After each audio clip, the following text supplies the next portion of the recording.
Crafting It Chat. I'm your host, Genesis. I sound different because my balls finally dropped. I'm joined by my good friend, as always, Kevin, What up? and my good friend, Adam. Hey guys, it's me, Adam. Genesis, you sound a little different today. You know, they're just dropping further and further down. I don't know what to do about that. What should I do, Kevin? Suck him up. I can't do that anymore. It goes so low.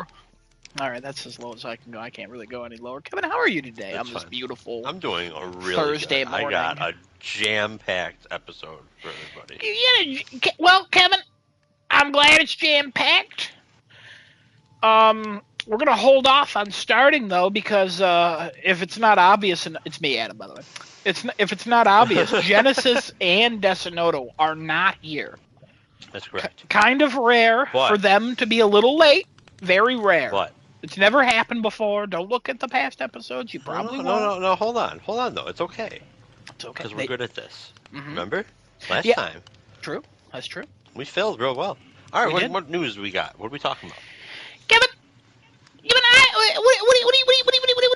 what kind of news you want? What do you want? I What do you want? mean, anything gaming. I Find us don't, I something to don't. chat about. There's a couple things, but I know Genesis is especially going to talk about one thing, so I don't want to get into that yet. Okay, well, let me open with this while you find a thing, yeah. right? Go ahead. All right. Diablo 4, Season 2 is rapidly approaching.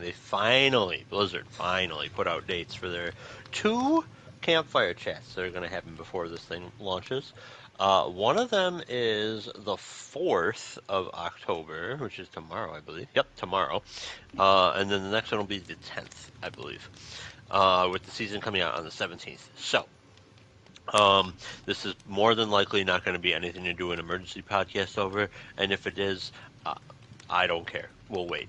So next week I'll have my thoughts on the first little whatever the hell shit thing they're going to do, and maybe the second, depending on when that actually takes place, because next Tuesday is the 10th, so if it happens early enough, I might be able to have thoughts on the whole 2 separate 2-hour streams, because heaven forbid they sit in front of a camera for 4 hours and just get it over with.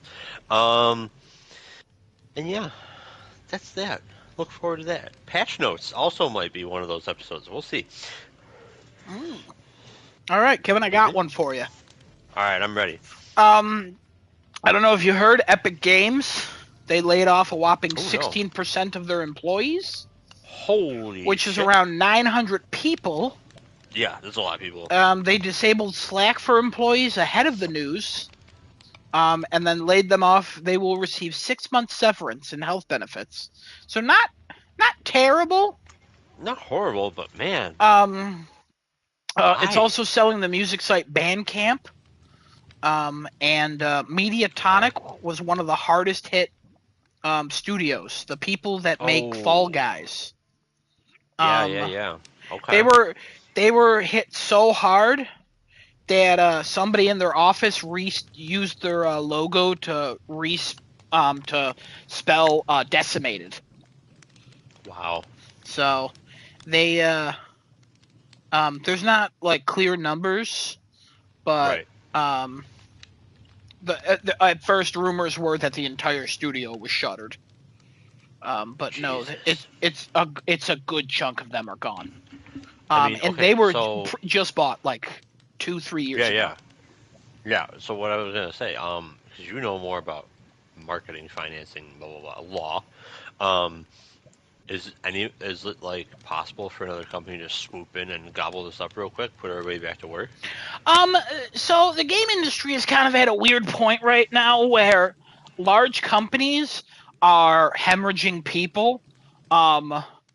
For some reason, even though Epic literally just touted how much money they have, and Tim Sweeney, the CEO of Epic, was like, "We're recession proof because we got Fortnite," but then they blame Fortnite's diminishing sales, so their profits slightly declined, and they were like, "Cut them." But usually when this happens, a lot of the media kind of bands together, and a lot of those people are like taken in somewhere. Again, these people kind of lucky. They have 6 months to figure some stuff out.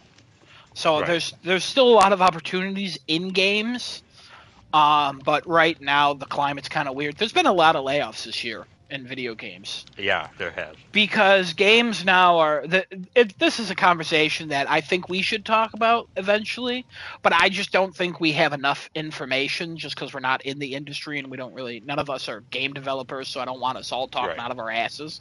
But from everything I've read and everything I think we all know is games are way more expensive to make now, Oh, yeah. and they're usually taking way longer. And with that, it sucks because you put out one game, it took you 6 years to make. If that game's not a success, your studio's probably closing, depending on the size Right. of your studio. And if you're owned by somebody big, most likely they're gonna tank that too. So Right. it's upsetting, but a lot of these people should bounce back. Some of them will probably get out of the games industry because of the volatility of it, but a lot of them should be able to bounce back and go on to make great games like they always have, and Yeah. hopefully that happens. Also, Epic, also after they did this, they were like, by the way, we're still hiring. What? Wow. Okay. So, you know, capitalism, Kevin. Capitalism. Yeah. I mean, my main question was basically, could Sony just be like, "Hey, you're under us now"? Well, they can't buy they don't- like Mediatonic or anything like that. Okay. But what sucks, especially with Sony, is Sony literally invested like $1 billion in Epic this year. Jeez. So I mean, Sony yeah, is makes one it of bad. so many companies that have invested so much money in Epic because they make Yeah. it back in Fortnite. But at the same time, like if you're investing, why would this happen? Uh-huh. So it's not like Sony's immune to layoffs either. They laid off some people today. Oh, sure. And Okay. Naughty Dog, I know Genesis will want to talk about it, but I'll just quickly talk about it. Naughty Dog laid off contract workers. Oh, okay. Just for some titles they're working on. Mhm. It's a whole topic I know we're going to talk about. Okay. Okay. Okay. But yeah, nobody in the core studio was laid off, but like contract workers, a lot of people in QA. Typically, QA is hit the hardest in I'm sure. in game layoffs, which is why does a game need to come out good now? It doesn't, because you can fucking patch it. So Yeah. because a delayed game is always good later. Yep. Right, Kevin? Yep. Yeah. 'Cause, hey, Cyberpunk's the best it's ever been, and it's getting a second wave. Actually, it's getting Yeah. like a seventh wave, but Yeah. No, you're right. Like, nobody learns lessons nowadays, anymore. no, you just put it out and Yeah. Put it out. fix it later. Yeah. Put it out. Get some money. Fix it. If people I mean, look aren't at there, Diablo put 4. it out and trash it. Actually, no. Diablo 4 is the opposite. Put it out. It's a great game. Let's ruin it. But anyway. Kevin, Diablo 4, they weren't like, let's ruin it. They were like, we already have plans to ruin this. All right, let's just enact our That's plans. true. That's true. You guys see these great Uh, trailers, see this great music. All right. Well, it was. I see you Well, thanks, guys are all y'all. having fun and progressing normally in a game, but we need more money. We put out this game and we're like, we need people to pay more. We're just not happy with what they paid, so we want more money. Yeah. And that's why Genesis should suck a cock and die. Whoa. Not to be homophobic, but Um, that's the conclusion. Everything I feel here we said added up to that. Yeah. All right. And then, I'm gonna transition this into a little. I don't know if it's really news, but a little something for us to talk about. Maybe this is a one-sided thing. Counter-Strike 2. A lot of mixed reviews for Counter-Strike 2. I don't know why. Fair. I have no issues with this game. A lot of people saying, "Oh, the servers are really laggy." Haven't had any lag yet. Some people are saying, "Oh, nope, it still feels like 64 tick servers." Blah blah blah. Nope. Nope, my shots are registering way better than they ever have, and I can use the Desert Eagle now and actually hit people. I don't know. I really don't know. But there's a lot of people who are like, oh my god, this is the best thing that's ever happened to Counter Strike, and there's a lot of people who are like, congratulations, you killed Counter Strike. So we're gonna see where this goes. I'm sure that'll be fun. Um, but I'm having fun with it. I like it. I thought they did a pretty damn good job. Is the mixed reviews coming from people being like, this isn't the first game? I mean, yes, because they did change like mechanics and stuff, if that's what you mean. Um, they built it directly on top of Global Offensive because all they did basically was move it from one engine to the other. The Source 2 engine, I guess, is what's running on now Yeah. with Counter Strike 2. But like, I don't know. You got some ex-professional players who are like, "Oh my god, this is amazing," and there's other ex-professional players that are like, "Wow, this is trash." Then you got like people who are saying the same thing. A lot of just division. Nobody's in the middle ground, and I don't really understand it. Like I said, I mean, I've read some of the comments that people have made, and like some of the terms that people are using, I have no fucking clue what it means. Wow. Someone was the one person. I'll leave everybody unnamed. The one person's like something about the animation for like a player exiting the smoke needs to be changed, and I'm like, huh? It's a model walking through, and like it goes from a gray, you can sort of see it, to like it's color. Like that's how I think it would work in real life. But I mean, I haven't thrown a smoke grenade in real life, so I guess I don't know. I'm curious as to why what's the reasoning behind them saying that? Like, are they like, there's frames that you can hit, or like, there's got to be like some reason. They can't just be like, it looks bad or whatever. There's got to be something.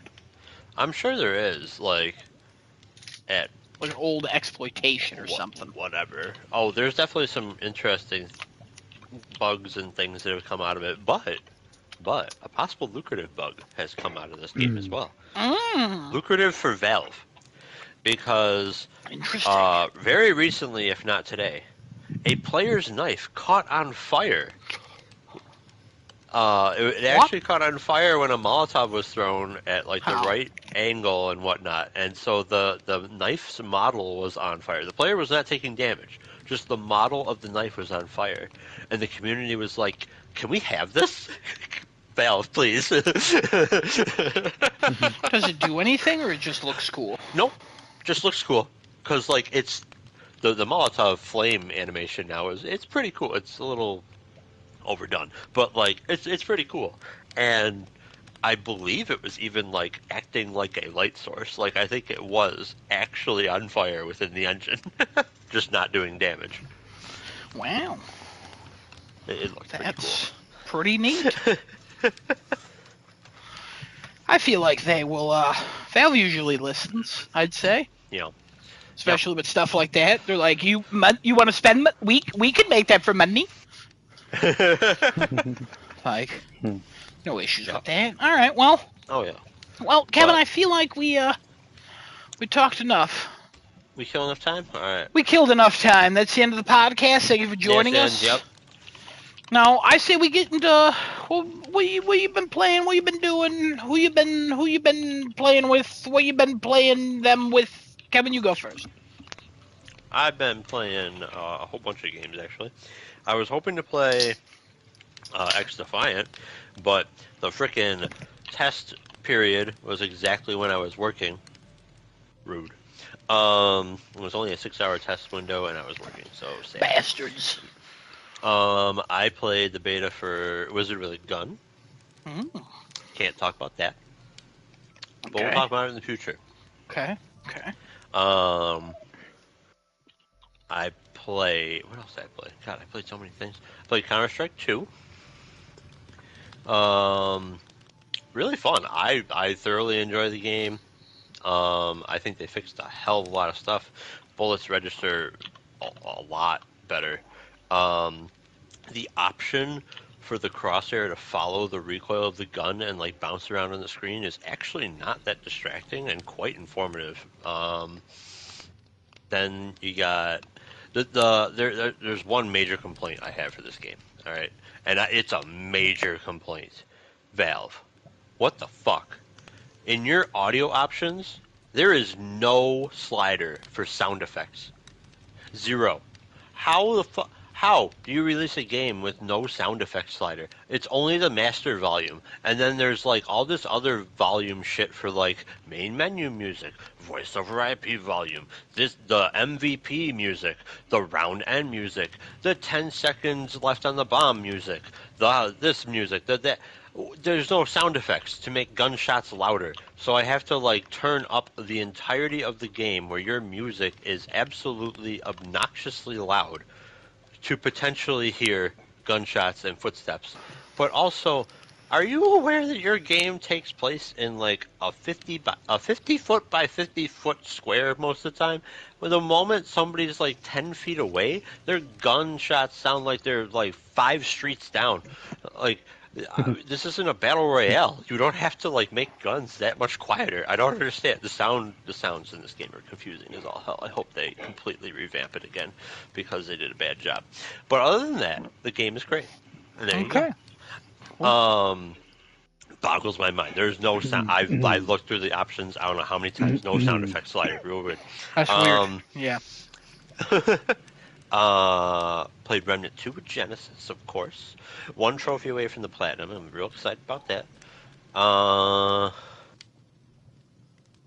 Is that all I played? I don't remember if I played Rogue Legacy this week or not, so we're going to say Rogue Legacy 2 as well. Fun game. Highly recommend. Played a little bit of another game called Small Land. It's basically like a Valheim sort of game from what I know Valheim to be. I haven't played it yet. Except your little, like, pixie fairy things in somewhere in the world. It's in early access. It's really solid so far. There's the jumping spiders, a little jank there, but everything else has been fine. Yeah, that's all I played. Kevin, fun fact. Last September 26th, I sent Genesis a Push Square article entitled "Nightmare Simulator: Small Land Survive the Wilds" scuttles onto PS5 in December. Oh. And I texted him maybe, and he said, I want Phasmophobia. You're still not gonna let this go, huh? You're never gonna well, let this one go. I just found that funny because Kevin just brought up Small Lands, so that's that's neither here nor there. Okay, sure. You know, I'll just retract my Phasmophobia statement and just be like, interesting. Adam. Yeah. It's an Adam game. Kevin, I've looked into it. It does look like an Adam game. The jank scares me though. Again, it's still in early access, but not when it comes on PlayStation. True. The thing that's well, it could be. Because wasn't Green Hell also on early access? They don't. When it came out on PlayStation? They don't do early access on PlayStation. They have a console version, so that is the official console release. Oh, okay. And then they're allowed to update it, but it's not technically early access because most consoles don't allow that for some reason. Xbox is getting way more lenient with it. PlayStation still being a dick about it. Got it. Okay. Well, the jank is basically the when the spider hits you in the attack animation, not synced up with your actual position. Everything else is fine. Most enemies are fine. That one's not. So, easy fix. You just got to get it. Could be good. Yeah. How many players is it? I don't know.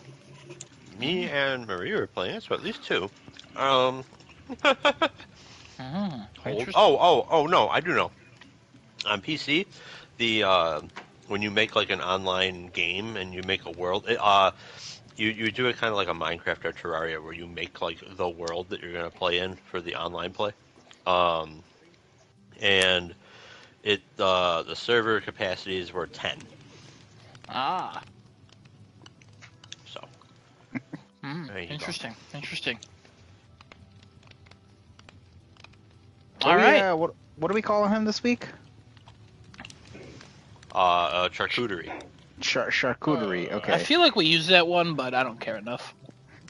I like how Charcuterie asked, any issues when I said I'm coming out of the bathroom momentarily. He's like, any issues? Oh, Lord. He didn't respond, though, so... No, I didn't. I didn't know he said that because I was just trying to hurry up and come, and then I was like, oh, okay. I mean, you just brought What it about up. cooperative? Cooperative. That's one. Did we use cooperative already? What about Chopper? We didn't use Chopper yet. Not that I could recall, at least. All right, Can whoever Jam. refers to him, you pick. Kevin, that's a K. Oh, is it? Oh, shit. All right. Excuse me? What do we call him? Kevin said Can Jam. Oh, is that a K or a C? It's a K. Just replace it with a C. No, because then it's not a game. It's just Can and Jam. You know what I mean? It's not. Yeah, yeah. Maybe he's a can of jam. Wow. Whoever refers to him next, you pick. Okay. All right. Calcutta Anything is too tall, you know? Calcut? All right, he got it. He got it. We got it. He got it. All right, cool. New Delhi, good guy. Good guy. But that's also a K. Huh? No, it's not. Calcut, New Delhi? No, Calcutta, India. Calcut. No. Don't worry, I'll Kolkata- message you. I'll message you. Hold on. No, I got it for you. Let me educate you on some geography. Kolkata is K. Yeah, it is K, Kevin.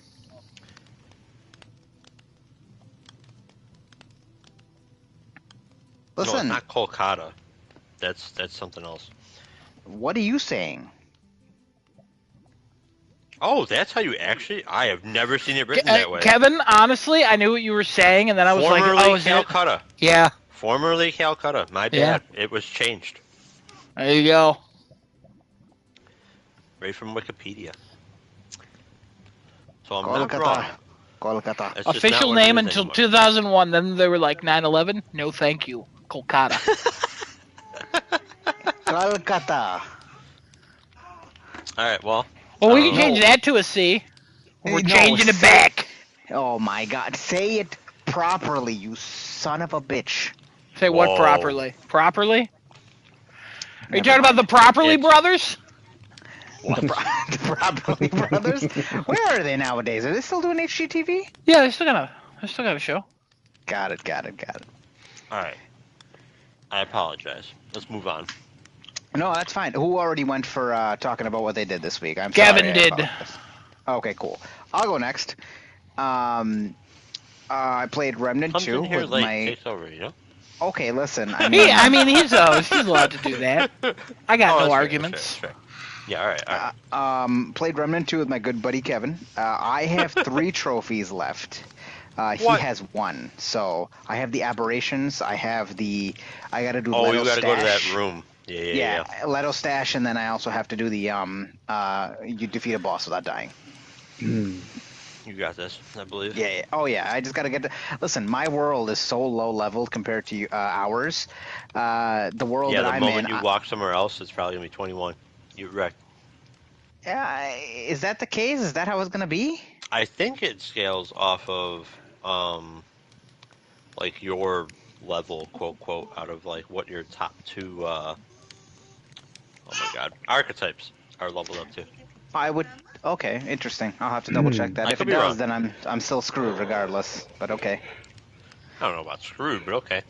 I mean, you know how I do damage in Remnant versus you. You are destroying things and vaporizing things while I'm like, I'm gonna heal you, Daddy. Let me give you a little pro tip here. All right. First of all, getting the Leto Stash, easy as shit. Second, Oh, you wait, could totally invite me into your world, and I can hop in on my character, and nothing will have changed at that point. This is true. Absolutely See true. where this is going? Okay. I see where it's going. But let me tell you, we started a nightmare run. Tell me. Kevin probably already talked about this. Nope, I did not. Mangonan name. Hi, Mangonan name. I don't know. Mango and name. I guess maybe that's how you pronounce it. We have a commenter in Twitch saying hi. Mango No Name is his name. Okay, I couldn't understand because it looks like Mangona name, not Mango No Name. Listen, it says Mango N-A name, right? Unless it stands for like N-A, like not applicable. Oh my God. Maybe it's mango, not a man. He said, he or she or whoever they are said Mango. Oh, they misspelled their own name on Twitch. Rip. Anyway. He did. Okay. All right. Anyway, so we started a Nightmare campaign. Nightmare campaign. First world we get to already find new things in this thing. This game is one of the most intelligent games. I don't understand how it does what it does. I don't get how it is recognizing that, hey, you started a new campaign. But it's like, it's just magic. It's just fucking magic. Like how? I don't understand. I've never seen a game do something like that. I mean, Returnal probably, but like Returnal was also just randomly generated stuff. But like, you'd sometimes run into the same thing in Returnal every once in a while. But I guess you run into the same thing here too. But like, I feel like even if we run into the same world, it's just slightly different. It's somehow slightly different. Mango No Name. I'm talking about Remnant 2. Just a question mark. I know you gave us Remnant 2. Yeah. But yeah, started a Nightmare campaign with Daddy here, and we are having a blast. We're killing things except for 2 bosses so far.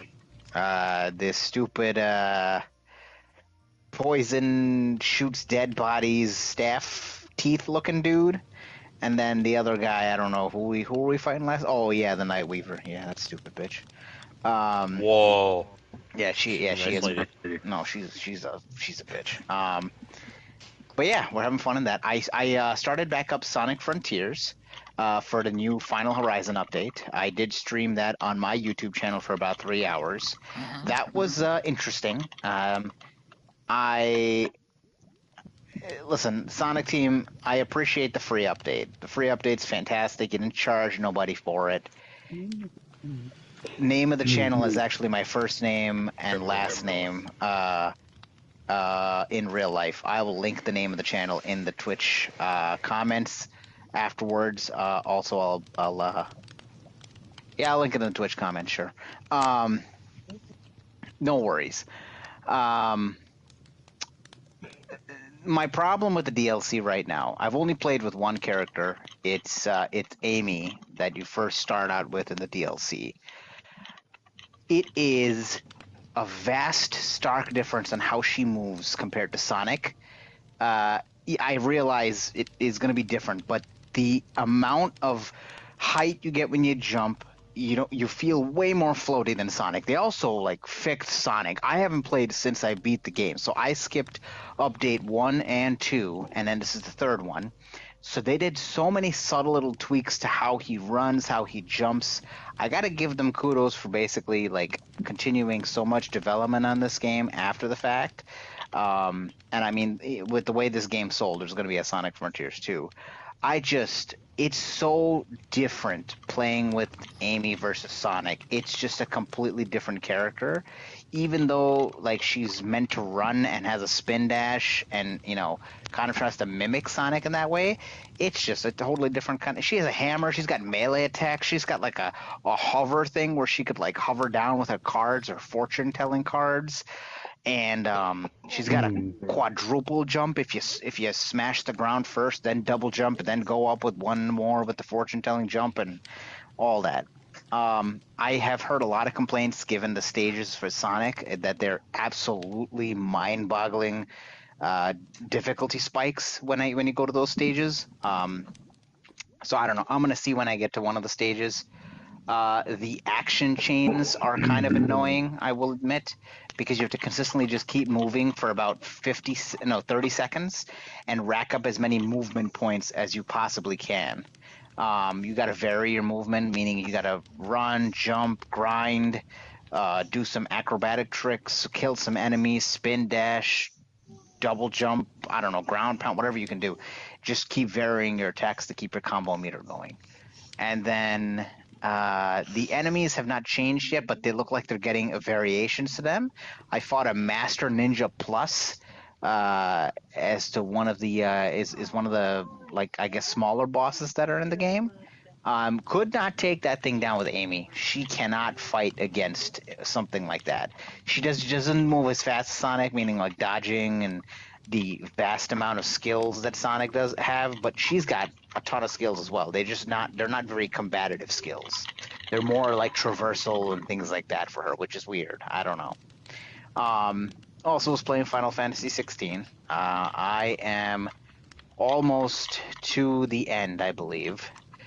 I can't even understand how this game is so amazing and just keeps getting better with every single boss fight that I play. What else did I played? Some DMZ. Call of Duty's Call of Duty. I don't think I played anything else. Adam, did I miss anything? Yeah. What did I play? What did I miss? What did I miss? The Suds. The Suds. I played a SpongeBob game? No. No. The Suds. Bubbles? What the fuck? What? Oh, you're almost there. You're on the precipice. Can I just go? Yeah, go ahead. Cool, I played Foam Stars with my buddy Genesis. Oh, I forgot about that. This man. Oh, Foam Stars. All right, was go ahead. so fun. Oh my god. I lost my first 5 matches in a row. Then Adam comes in and just wrecks everything, and I'm like, whoa, what is happening? And Adam's like, this game's easy. I want to play Overwatch now. This game sucks. I gotta be honest, guys. It was so easy. I didn't understand. I don't know what that says about me as a gamer. I don't know. I don't know what that says about me, that I'm good at Foam Stars. But like, what do I do with that information? What do I use this skill for? Who do I call? The Ghostbusters. Hey guys, I can Foam Star. I was the MVP twice out of the 5 games I played. That's it. Yeah, I thought it was fun. It was fine. I didn't care too much. If it was ever free to play, I would definitely play it. Free to play only. Maybe free to play, but like, or if it was given on Plus, then like, sure, maybe yeah, one night one of a week. the two. Yeah, one of the two. I don't mind that. Hop in for an hour. Time wasting game. Is it though?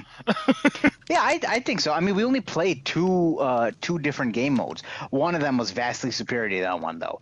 The bath survival, or whatever the hell it was called, soap survival or bath survival. Yeah, I didn't care for that. That one, was annoying. You're fighting teams of 2 at a time until the other team gets knocked out. Then you swap spots with your remaining 2 teammates. Also, you can only work in a squad of 4. Yeah, it's very strange. And then the other one, it was just like team deathmatch. But team deathmatch, where you have to knock out 7 lives on the opposing team, then one person becomes the final high priority player, and once you kill that high priority player, then you win the game. Pretty easy to stay alive as a high priority player, if you know. You just stay in the back. You stay in the back, and you just spam on all angles, and then just look out for people coming towards you, and then you just keep doing your mains, and then when you get enough damage, you do like your super attack, and then that fucking wrecks. Yep. MVP twice, baby. MVP. So, also, my one big issue with it: loading times.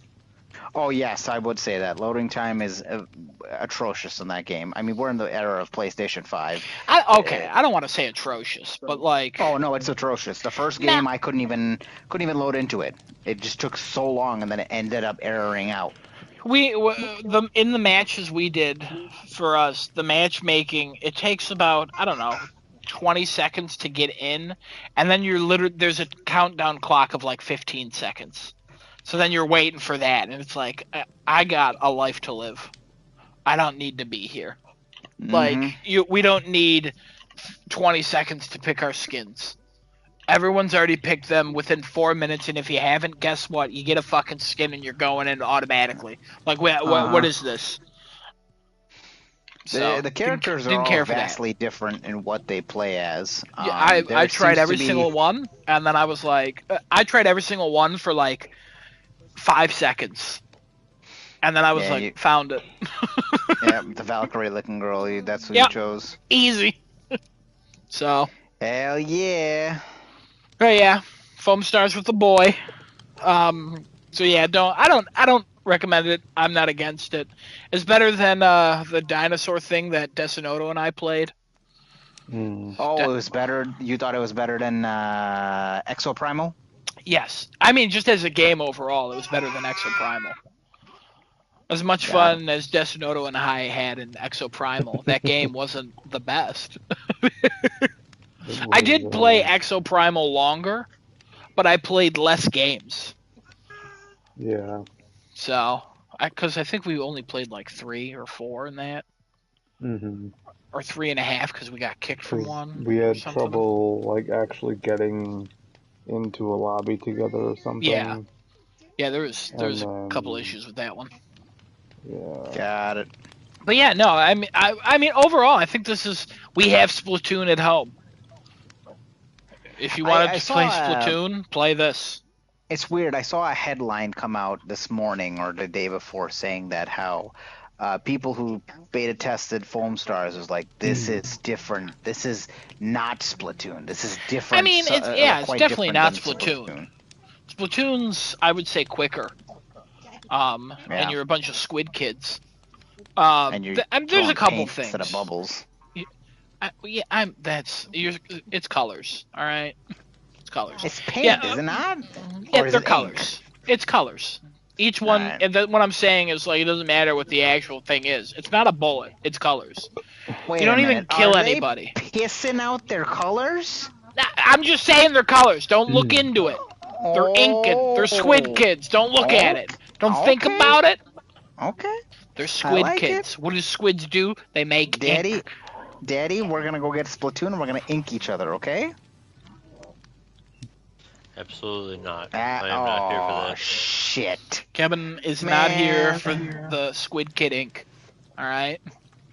And if he was, Chris Hansen would like a word. Oh. And then I also played Red Dead 2. I got all the legendary animals. I'm now at 95.8% complete, so I've gone up 0.2%, which is a pretty big jump. And I've put about 5 more hours in it since last week. Actually, like 6.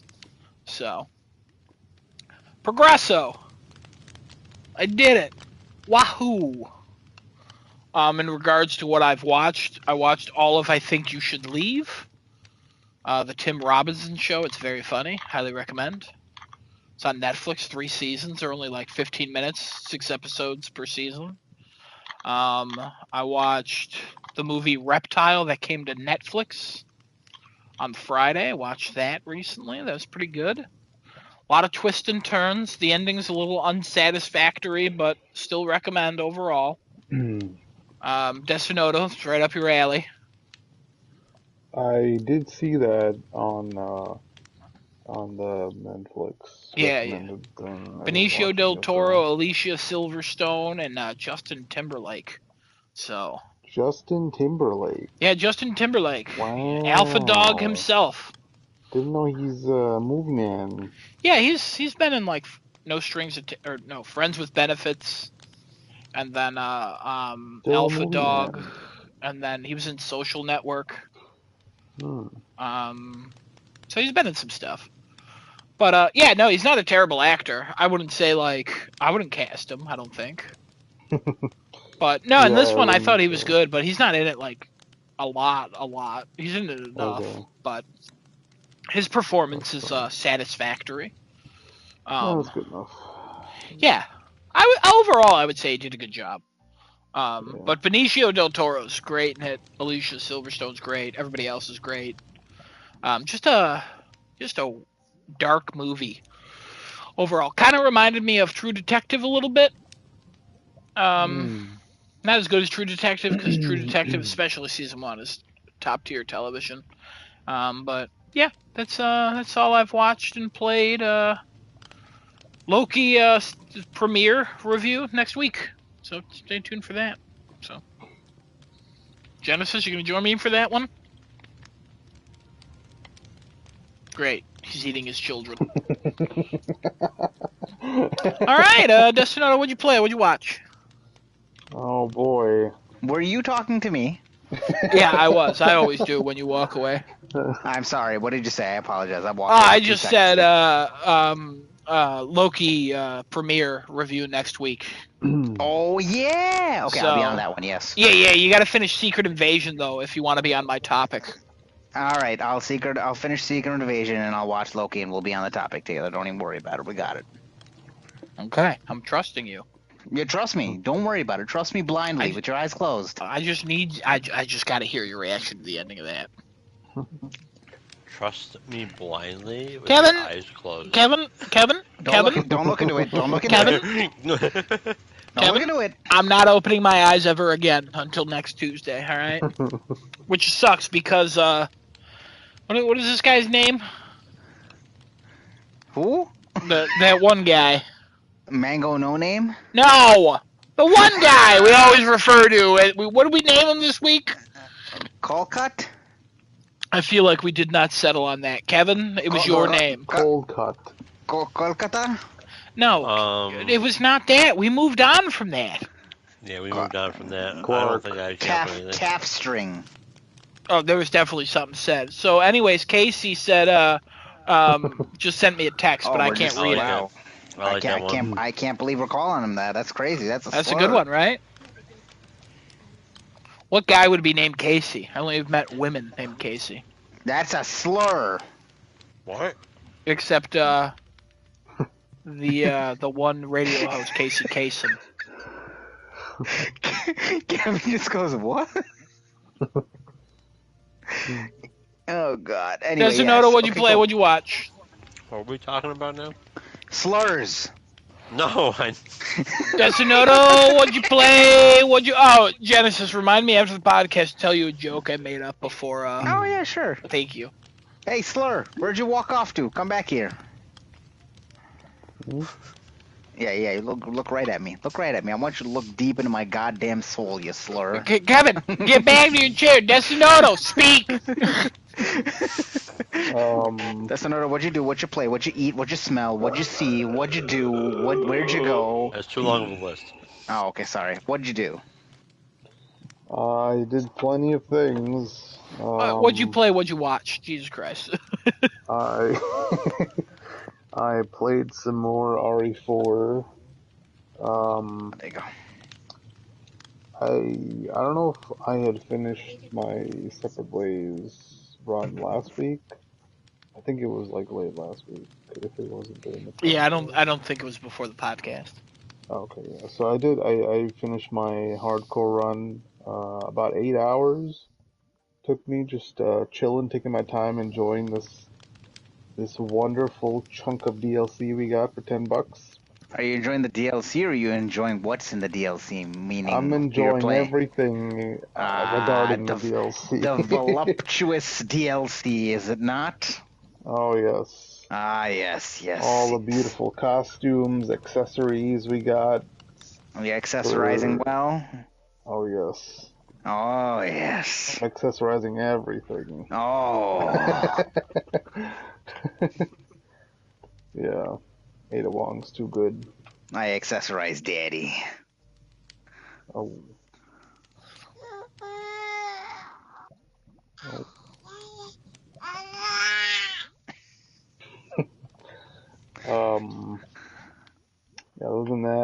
started a assisted mode run to get a. Is that the easy mode? Yeah, it's like the easy mode. You have to. Do they not stack up on each other anymore? That when you complete the higher difficulty, you just get all the lower ones? No. Really? Well, certain things, but like you had to complete it with an A rank or above. I got a B, I think, for my hardcore. Yeah, I got a B. Interesting. So there's some challenges that Oh, you can only complete while getting an A or higher in whatever difficulty. But I'm doing assisted because I'm doing the only handgun and knife and no recovery items run. So that's almost done, actually. I'm on chapter 6 out of 7. Mango No Name. Give me 2 seconds and I'll give it to you. that's cool. Using all the different costumes and accessories. Yeah, this is an RE4. Oh, I didn't get to try the Ghost Runner 2 demo again. I tried it last week, but my my DualSense was given some stick drift. My black one that I have. So did a little swapperoo of that.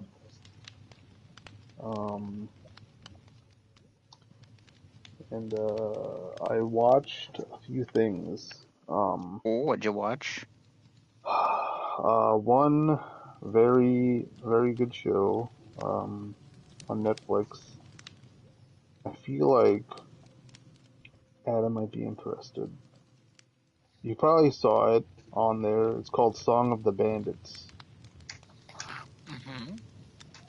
Yeah, it's a really cool show where they have like a really interesting blend of like a Wild West kind of setting, but it's set in um, it's set in an area of like between Korea and China, I think, where the Japanese are pretty much invading and trying to take over more and more land. And yeah, we have the Japanese taking over um, the Chinese land that's like inhabited by Korean people. So it's a pretty well done show showing all this stuff. Nice nice like action drama. Oh, and I think the best part of the show is the fucking music. Oh my god. Every single scene has the most perfect music, whether it's a fighting scene or like a little dramatic scene or or like a romantic scene, which doesn't really show up too much either. But oh my god, whoever is in charge of the music for this show did like the best job I've seen in a while for for a series. It's so good. The only gripe I think I have is I wish the action sequences were less like chopped up. Like there's a lot of cuts when they're doing the fighting sequences versus I've been spoiled by other fighting movies and martial arts movies where the Yep. cuts are so far and few between. Yeah. When I watch this, I'm like, oh, is this gonna keep going? Oh, and then it cuts. It sucks when you watch the good ones. You're like, ah, fuck, no, don't ruin these for me. Yeah, I mean, this still holds its own because it's a nice. It's all. It's an entire Korean cast, but the cool thing is a lot of them speak like at least 2 or 3 languages. Oh, They wow. either speak, yeah, Japanese, Chinese, or I guess Mandarin or Korean, which is kind of insane because they're all like, they're not very similar to each other at all, even though they're all from like the Asian continent. Um, They usually sound pretty different. yeah, Hell, even Cantonese and Mandarin sound different. yeah, and you hear like a a Cantonese person speaking Korean, and you can tell that they're not speaking Korean like a native would.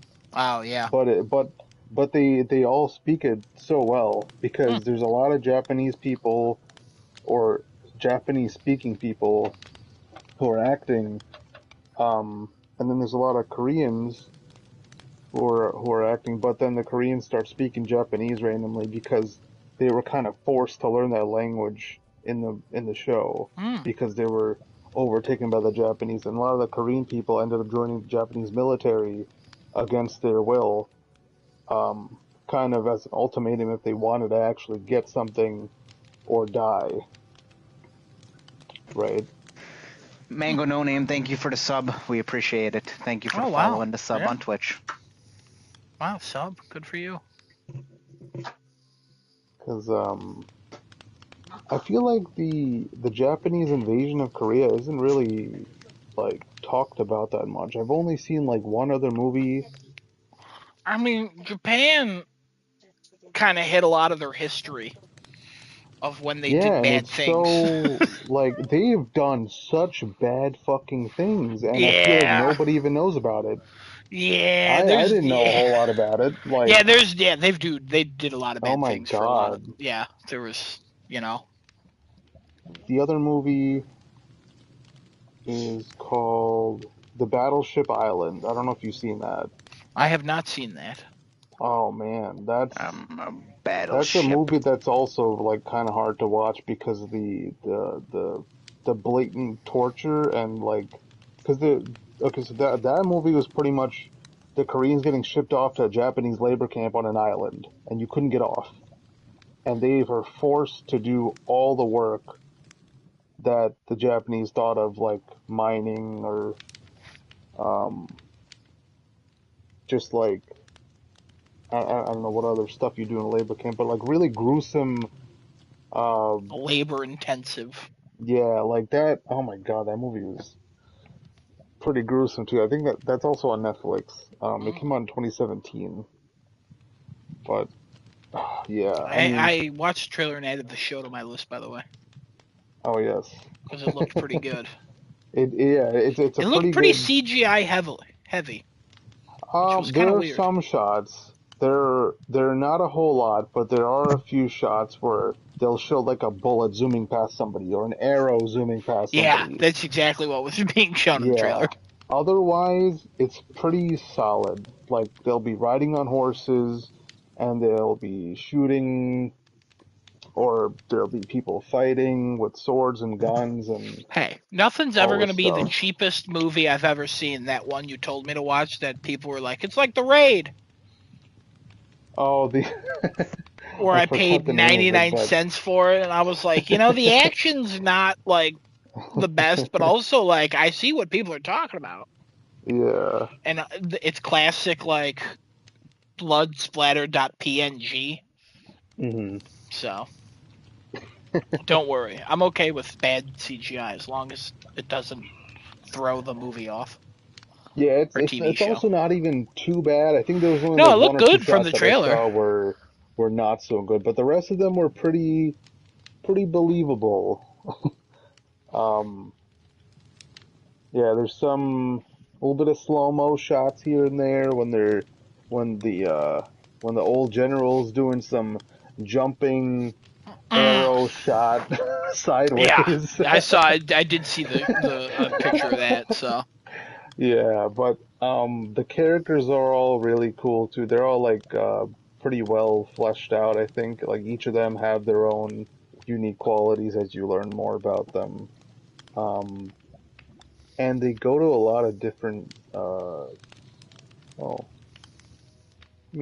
there's a decent variety of settings though too. oh, cool. Um, yeah, and then the plot kind of starts up pretty much right after the first episode. The first episode's a lot of just like backstory and setup of Yeah, that's fine. everybody in the show. So, um, yeah, that's I'm on episode 8, I think. I Mm. watched 7. I watched 1 through 7 in the span of like 2 days. It appears there are 9 of them. Yeah, and they're almost an hour long each episode. So it's a pretty hefty show. The first episode's an hour and 10 minutes. Jesus. Yeah. But yeah, it's good. It's good quality. Like it's very believable that time period that they're in. Like they did a really good job making you think it's a old. I don't know what time period this is. 1920s. Yeah. Yeah. Cillian Murphy's about to show up. That Holy Gray. would be so funny. Cillian Murphy shows up. Dong te pawa teo. It's like, what the hell? Kino Peaky Blinder. Oh man, Would love so that. funny. Yeah. I don't know what the fucking saying, Tommy. Tommy, I don't understand, Tommy. You don't have to understand them. Just gotta listen. Yeah, I'll check it out though. I'm curious. You sold me. Yeah. Yeah. I Alright. really enjoyed watching most of it. And then there's a movie. I watched a movie yesterday. A movie? Called Hunger. What? Michael Fassbender? It might be. It's an Indonesian Ooh, movie. I don't know then. I don't think so. Or no, Thai. It's a Thai movie. Oh no. No, Michael Fassbender. I think that's an older one. I think it's an Irish movie. Oh. Okay. There is a white guy in the show though, but he speaks Thai like he was born there. He might have been. Which he might have been, right? I have no idea, because I don't see any, like, non-Thai name on the cast. What about Alex Gravenstein as Tone?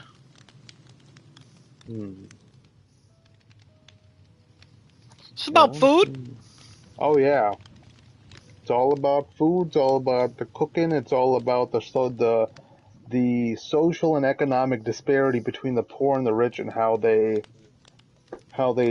tend to enjoy their food, and what food they eat, and how it's prepared, and the difference of like food being kind of like an entertaining spectacle when you're rich, because you could pay for people to prepare the food in certain ways, versus just getting a bowl of noodles because that's all you can afford.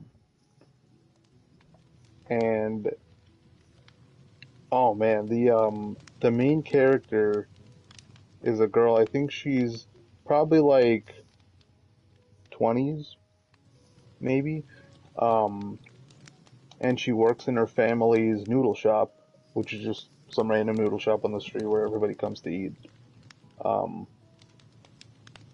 she's like working her ass off. She's the only chef there. Everybody else is doing like waiting stuff, bringing cups and plates, and delivering the food and all this shit. And she's the only one who's cooking on the wok. Oh. Yeah. And this guy, well, this guy comes up, gives her a card, and the card has Hunger on it. And that's the name of this kitchen where this chef, this like illustrious, like, he's that. Do you remember that head chef that trained, I forgot the guy's name. The British guy? From the Bear. Yeah, the British, or the lady, or the British guy, The guy, or Joel McHale. I don't know who that is. The one who's a dick to Carmi. Yeah, Yeah, that's Joel McHale. he's essentially like that guy. Okay. How he treats his kitchen, like he's like a dictator, the one in charge, right? And yeah, she ends up go in there to see what's going on, and yeah, stuff kind of unfolds. It's kind of crazy the intensity of the cooking Yeah. is there. Kind of like how the bear had that immense tension in like every episode. Yeah.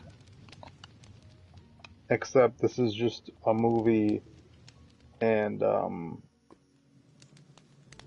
but there is that like tension between her and that head chef, Chef Paul, because he's like considered one of the best chefs in like all of Thailand, and maybe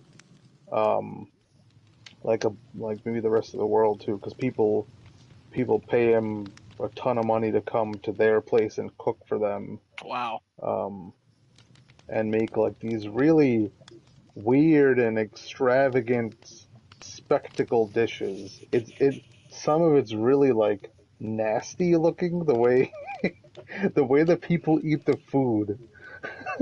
Oh, it's Because they wet. like zoom in on the lips, Yeah, it's probably all and wet. and shit's like dripping down their face. Yeah. And the whole thing behind it is like he pretty much makes people have that like hunger to want his food only. He makes him salivate. Yeah. Mm. It's kind of nuts. Mm. What a film. Yeah, it's a pretty interesting movie. Okay. Yeah, it's even like more strict guidelines because, I guess because it's like in an Asian country versus like somewhere like here or even like Europe. They're all going to be like different, kind of like workloads and Yeah. attention to detail, and it's kind of nuts sometimes. It gets kind of crazy with how serious everything happens in the movie. A lot of cooking though. And you like the cooking shows. I do like the cooking shows. Not in the traditional sense. The cooking shows and movies with tension. Yeah. Lots and lots of tension. Like The Bear. I like Yeah. Kitchen Nightmares. Yeah. I like a Hell's Kitchen. Hell yeah. I don't mind a beat Bobby Flay. Alright. Did you watch Hell's Kitchen? Or Kitchen Nightmares? Did, yeah, I watched some Hell's Kitchen. I finished season 15, Okay. I think. It was good. I kind of figured after watching so many episodes that season, like there's only one person that's really gonna get guaranteed to go to the top, which was Megan. She was one of the executive chefs who came on the show, and I was like, oh, she's definitely gonna be in the finals. Yeah, you watch enough of that show, you kind of figure out who's gonna thrive and who's not. And there's so many shitty people that come on that show, it's ridiculous. Yeah, they're usually just bad people. They're either bad people or they're bad chefs and they don't want to admit it, or they don't know, or I don't know, they're just fucking confused. There's not someone that's just had a bad day, it's just like, I'm the worst person, watch all my bad qualities come out right now. Yeah. Yeah, a lot of shitty people in that show, but great show. Did you watch Kitchen Nightmares, the new episode? I did not get to watch Kitchen Nightmares. Okay, that's fair. Yet, but I probably will watch it probably like tomorrow. That's fine. Yeah. Good episode again. So, recommend. Yeah. Oh yes. I feel like this season it's not showing the after as much as they used to. It used to be a lot of like the first episode. There was like a little bit. It's like the last 15 minutes, and I remember it being like 20 minutes 20 minutes, 20 minutes. It's like it's usually broken up in like, I don't know, pretty even segments. And now it's like the first 2/3 is all about Gordon Ramsay's dining experience and yelling at people. And then the last third is like, all right, open it up after it's refurbished. All right, guys, I'm leaving. I'm going to go talk to the camera without looking at it. I will say the end of that first episode was kind of rushed. Yeah, it's the same in the second episode. Where it's like, why aren't they... Like, I feel like we didn't cover a lot of things. Yeah. Like, I feel like these could be 2 hours long. Oh, yeah. But I also feel like they're shot in, like, a day and a half. So... But I'm just so happy it's back still. Oh, yeah. According to that, it says he's there for a few days, which could be 3 or more. But based on everything that happens, I would guess he's there for 4 hours the first day, 1 hour the next day, and then 2 hours the day after. Yeah. So, that's what I would guess. Yeah, they took a lot of time introducing and talking individually about all about the family, the 2 brothers and the parents. Yeah. And then finally Gordon comes in, and then he spends time talking to them one-on-one. I mean, delivering absolute bangers of roasts against their food. Like, hasn't missed a beat. Yeah. Amazing. I've been yelling at everybody, and then all of a sudden it's like, okay, your restaurant's refurbished. I've changed your menu. All right, I want to watch you now. He even gave them one of his own recipes. Oh, the fish and chips? I was like, what the fuck? That's fucking nuts. Yeah, he's done that before. I remember he took somebody's recipe, too. Because he asked for, like, an apple pie or something that this one lady made. So, yeah, real good. Yeah. All right, you watch anything else? Let's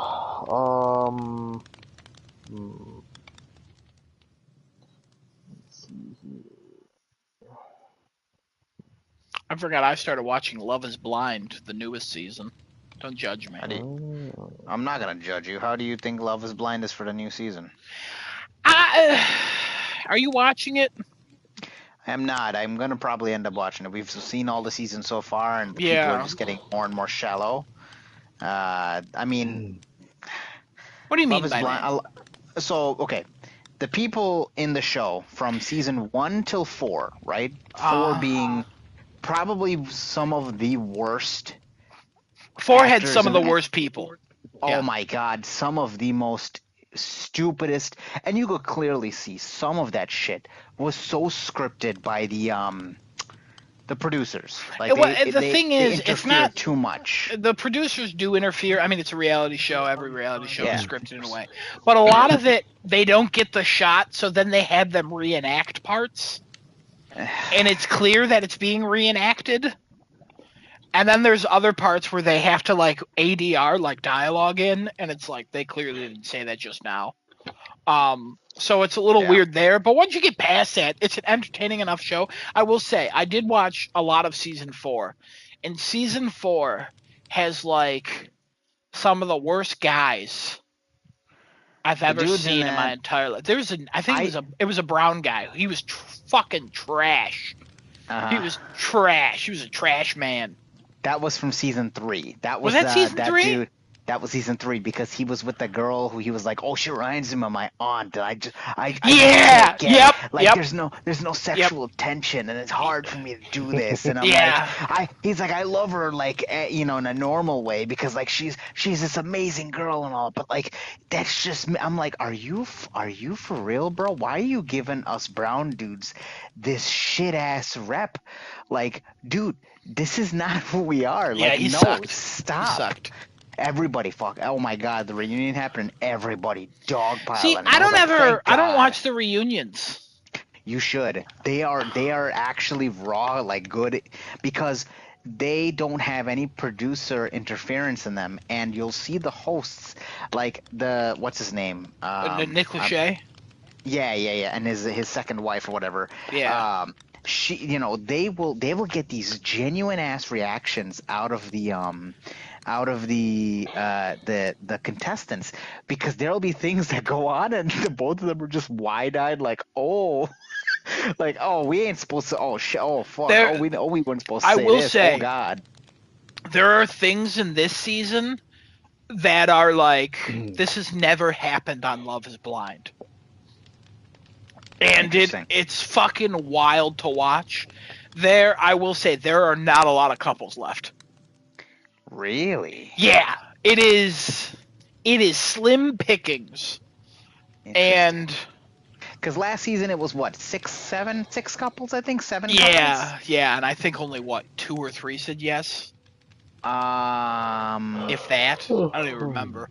No, I think it was 6 couples and 4 of them said yes. Was it 4? Yeah, because it was Kwame and the white chick, Chelsea, who was, my God, she's a weird piece of work. There was the there was the one couple that was the best couple I've ever seen in Love Is Blind. The black dude and the chick. Oh God, they were what's their name? I'm so bad at their names. They're really nice. It was such a nice couple because the girl was so nice. She's a black girl. He's a black guy. They were so nice to each other, and they had absolutely no problems through the entire show. I'm like, there's no way. This is like too good to be goddamn true. Like there is no problems. The producers had to artificially make a fucking problem for them because they're like, well, they just don't want to fight. They're just perfect for each other. Brent and what her name? I don't remember what her name was. Brent and the girl. Sally. No. And then there Tiffany. was Tiffany, Brent and Tiffany. Close. They were the best couple so far. Brent, it was Tiffany and Brett, Zach and Bliss, Brett, yeah, Zach and Bliss, Chelsea and Kwame, and Micah and Paul. But Micah and Paul didn't make it. And then Jacquelina and Marshall also didn't make it. Yeah, she ended up going with that other dude who was the fucking ugliest dude on the face of the earth. I'm like, why she like this guy? And her reasoning was, oh, you not rough with me enough. You don't take charge. I'm like, what? Do you? There's been some arguments on this season that I've been watching it with my mom, but there's been some arguments where I'm like, man, if they literally talked about this for like 30 seconds, this would be resolved so quickly. But they both just went. I mean, honestly, it's probably. I mean, outside looking in, it's so easy to tell when an argument's about to happen. But I was telling my mom, I'm like, oh, they're arguing right now. My mom was like, they're not arguing. I'm like, they're having a disagreement and one's starting to yell. And she's like, that's not an argument. I'm like, what do you think an argument is? So that was a fun little argument we had that she didn't think was an argument.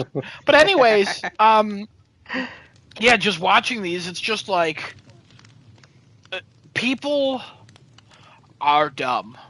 People are shallow. People are dumb. People are shallow, but I could never go on that show because if I wouldn't hide my reaction. I'd be like, oh, no, thank you.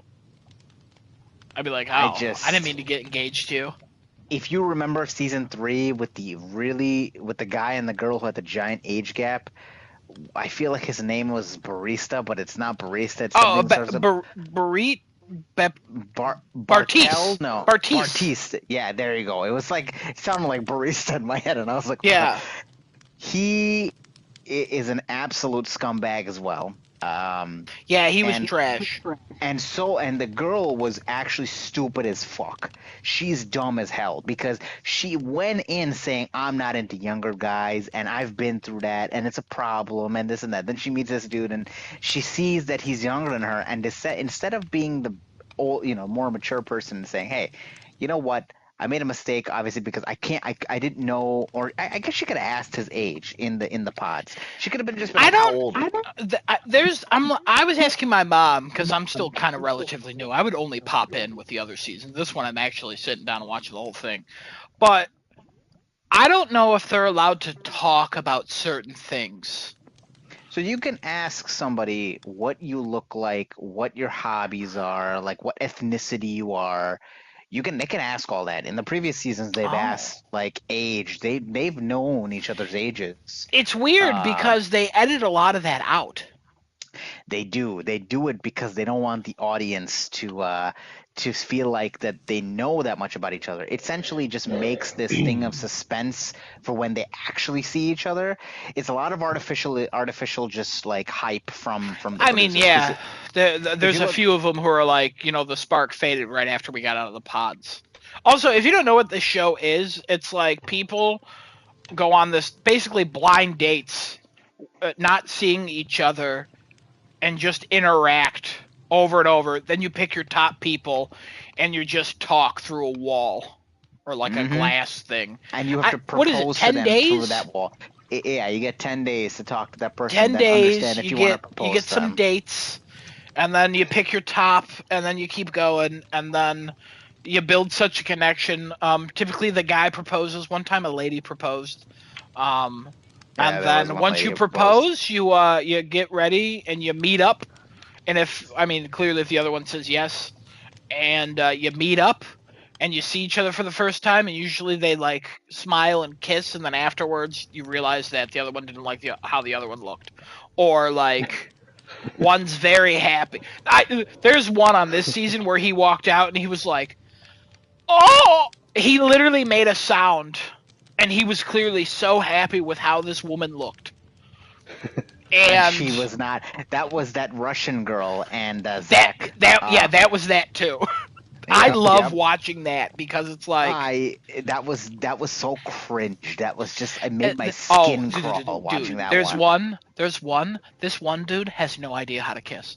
It was the weirdest fucking thing I've ever seen in my entire life, and he does 3 at a time. He literally goes "Mwah, mwah, mwah." It is so weird. It is so fucking weird. Dude, you gotta start this. We gotta talk about this. I hate that this is our lives now, but like I you got know. it, dude. Do you remember the Asian guy who was like super into like hardcore fucking sex with his, and he would vividly describe to the girl and like freak them out to the point of like what? Like Yeah, he was weird. He was really he was weird. so fucking There's a lot of people that don't match on this show, and you're like, you just see them in the background talking to the others, and you're like, who the fuck is that? The best part of the pods, and I think the best part of the show, is when multiple people are hitting on other multiple people, and they're talking about, hey, I went on a date with this guy, and the girl walks over and is like, wait a minute, I went on a date with that guy. I like him more than you. And then this whole thing starts, and like it's a fucking like love triangle that goes around, but like they're all fucking competing. This season they had like a lot of competitions going with in season 4 with like Kwame and what's his name? Paul, Kwame, Paul, and another dude were all competing for fucking Micah, and they were, and Kwame was so upset when he didn't get, and he heard Paul got her. Oh, he was like, "What the?" There's a guy this season that 2 women are fighting over him, and then after the one loses him, she goes back to her number 2, and then tells him something, but then then the guys talk, and they're like, "Wait, she told me the opposite. She said you were the safe option." And it's like, wait, no, she said you were the safe option. And it's like, oh, fuck! Oh my god, that one was so good. That one was so fucking good. After watching 4 seasons of this, they should definitely increase the amount of days in the pods. I think the days in the pods should increase. I think they shouldn't be allowed to talk about certain things, like certain things. Yeah. I don't want them to talk about their jobs. I don't want them to talk about their income. Uh-huh. Because I want and then I don't want them to see each other until the wedding day. Yeah. That in order to make this show a little bit more realistic, 1 and 2 a little bit more believable with the hype. I kind of like the fit. Like, hey, you've now connected on an emotional level. Let's see if you connect on a physical level. Now let's see if you connect in the real world, and now let's see if you want to get married. That's kind of like the track they take, and I'm like, no, this needs to be more extreme. Put a mask on both of them. that doesn't come off for a month. When they're out of the pods, for context purposes, they only have about like 20 something days before they have to say yes or no at an altar. So they have 10 days that they date each other. They see each other after 10 days when they exit the pods and meet each other in real life. Then they have to essentially go on a honeymoon for They like go on a couple vacation of for a days. week.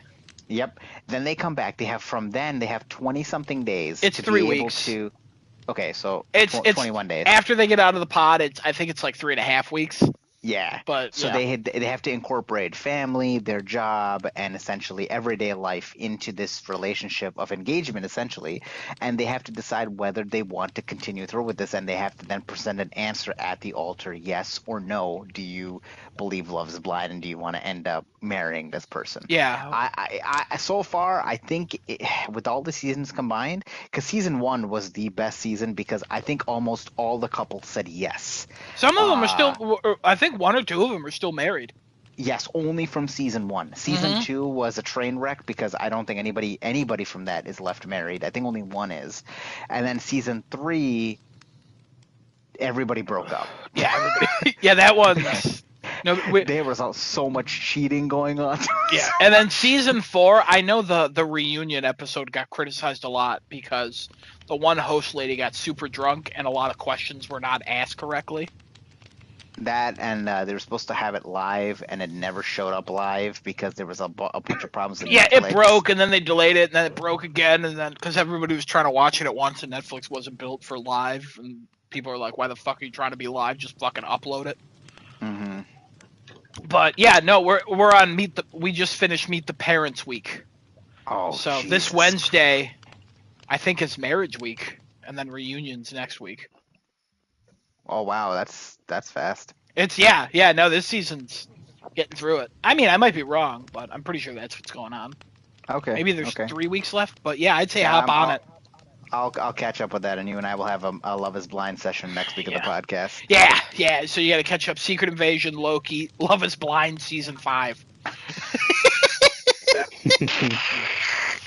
It's a guilty pleasure. I don't know why. It is. The wife and I watch it. We just sit here, and I'm like, if my mom wasn't watching it, I would never turn this on. I would never ever turn this on in my life. I get so aggravated by how dumb everybody is. Oh, I get aggravated all the time about like, why is that guy such a piece of shit? Like, why is he saying shit like that? And it's like the girl being like, I wish somebody told me I was beautiful, and the guy be like, hey, I hope one day you find that. Anyways, we still getting married. It's like, what? Throw it out, dude. What are you doing? Just like, I just don't know what you want. Oh, it's like, dude, open your eyes, your heart, your ears, anything. Open one thing. And sometimes a lady be like, you know what? I don't like you. And it's like, what? Why you bring this up now? No, it's they show each other really, really happy with each other throughout the entire season. At the end of the altar, no, I'm sorry, I just can't go through with it. What the? There was one where the lady, I think it was season 3, where the guy and the lady got up to the altar, and the lady fucking destroyed the guy. That was the Muslim girl. What's her name? Zainab. That was Zainab and. Now, here's the problem with that. There's a lot of there was a lot of shit that happened where they confirmed it after the fact because they had behind-the-scenes stuff that popped up. I think if you watched the reunion at the last end credit scene, it popped up with the actual interaction of things that happened according to what was recorded, not each party's account. And a lot of shit was really blown out of proportion for Zainab. She really gaslit a lot of the things. I'm not saying he was totally in the clear. They were not great to each other. Nope. But after watching that, I feel more sorry for the guy than I did Zainab. No, I still don't. Because there was a lot of gaslighting going on with her and him. He said some things that he shouldn't have said, but like at the same time, like she gaslit him to know. He said so many things where I was like, I hate this guy, that no matter the context, there's no reason this should come out of your mouth. I agree. He got gaslit a lot. Again, you're throwing out gaslit, but like the way she recounted some of the stuff that was not shown and then it was shown as a behind the scenes thing was just like this wasn't what you said at all. Each argument they had, it would be mountains out of molehills. Yes. And both of their perspectives were terrible. But then he would say things where it's like, hey, yeah, he was even if you both this was totally overblown, don't make it worse. What you're the just making fuck? It worse now. Yeah, you're just going to make it worse. So that's why I'm just like, I don't feel bad for him. That speech was cool. At the same time, I would not want to know either of them. Oh, she destroyed him. She made his life horrible. She fucking destroyed the shit out of that guy. Oh my god. Which I kind of felt bad at first, and then I was like, you know what? They're on a show. They both agreed to this. Fuck them. Of course. Mian, we are talking about Love Is Blind. I know this is a gaming podcast. Adam and I went on a this is a gaming podcast, but we're still on what we've been playing, what we watched. Okay, let's stop talking about Love Is Blind. We'll get to it. Genesis catch up. Destinoto, I'm assuming you finished watching and playing stuff. If you didn't, anything else? I watched John Wick. 1? Rewatched. Yeah. Pretty good. Mm-hmm. Good movie. Started it all. Did you watch Oldboy yet? No, not yet. Okay. Destinoto, Mian is saying you have to chime in for Love Is Blind. He wants you to chime in. I have not watched the show. Well, there's your answer. There you go. You gotta catch up. Watch a couple episodes. Get back to us. He called you useless Netflix? trash. It is on Netflix. He said you're useless trash. Wow. I thought he was talking about the show. All right. Nope, anyways, Destinoto useless Kevin, trash. Kevin, you got topics. Kevin, I know you got topics. Kevin, start with your topics. Kevin died while we were talking about. No, he Love didn't. Is He's Blind. still here. So, Kevin, you talk about what you got to talk about. We done? Okay. All right, don't be rude. We were having fun. That's not what I meant. Y'all were like, oh, talk about topics. Kevin, you got topics? Kevin, you got to talk about stuff. Kevin, you got topics? Hey, Genesis, do you think Kevin's got topics? Destinoto, Mian, what do you think? Let us know in the comments. Oh, wow. Drop a like, right. drop a follow, drop a comment, subscribe. I loved all the comments. Drop a comment. I've had all the comments ever. It's all the best comments. Sounds like a cunt to me. Uh-oh, Mian said, we all know Kevin don't got shit. Oh, shit, Kevin. Right. Prove Mian wrong. So, Destinoto, your homework? Oh, Lord. Kevin, did you text him before the podcast like Genesis and I told you to? He did. Oh, okay. Oh, no, Destinoto. Oh, no. Kevin Mian is correcting his statement. He meant to say Destinoto ain't got shit, not Kevin. Oh, Mian, good save, good save. I mean, just say yes. Well, I have like, you know. Are you peeing? What's going on here? No, I was washing my hand. With urine? No. That's how you should be washing your hands. It's sterile and I like the taste. That's a dodgeball reference. After you wash your hands, you just gotta take a little bit of it and wipe it across your face so that you get some perspiration in your face. You know? It's called Nature's Lemonade. Which is weird because lemon's also from nature. Anyways, Kevin. So did you do your homework? I mean, I wasn't sure there was any like homework to be done. Lord of mercy. I didn't mean literally, but okay. All right. We'll pretend you're far enough along. All right. So you didn't do questions 1 through 12D? I did not. All right. Well. So, God, where do we begin here? Extraction shooters is like the freaking new thing that everybody's trying to get in on for God knows what reason. Is that new? Love it. I mean, Call of Duty did it, and now there's a resurgence. How's that? Oh, resurgence. Okay, that makes sense. Yeah, we'll call it that. A Oh, I don't really know when they really began. I mean, Escape from Division was Tarkov one. was the first. Oh yeah, the Division was one, wasn't it? Yeah. Yeah. It had Ubisoft, they know what they're parts doing. of it. The whole thing But is anyway. not really an extraction game, but there were like going into the dark zone and stuff would be the extraction part. hmm Yeah. So you got Escape from Tarkov, you got DMZ. Cool. They're fun experiences, but now there's a surge in the extraction quote shooter genre where you go a medieval fantasy route and you go like Dark and Darker or Project Crawl, and there's other games that are apparently on their way as well. And to quickly jump on this bandwagon because Dark and Darker has gained a lot of press, um, where you do a similar concept except it's more akin to like a D&D dungeon crawl sort of thing. Still first person, still real time.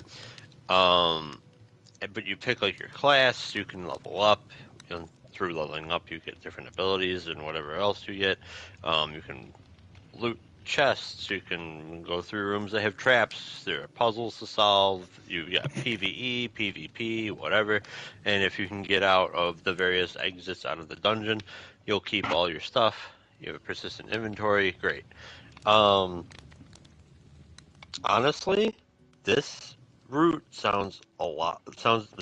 This route has the potential to be a lot more fun than a first-person shooter in most cases, unless Borderlands decides to do something, because you have more of an actual linear progression in power, and you can actually get stronger, unlike a game like Call of Duty's DMZ, where you basically, oh no, I died. In like 2 seconds, I'll have everything back because everything's just all over the place.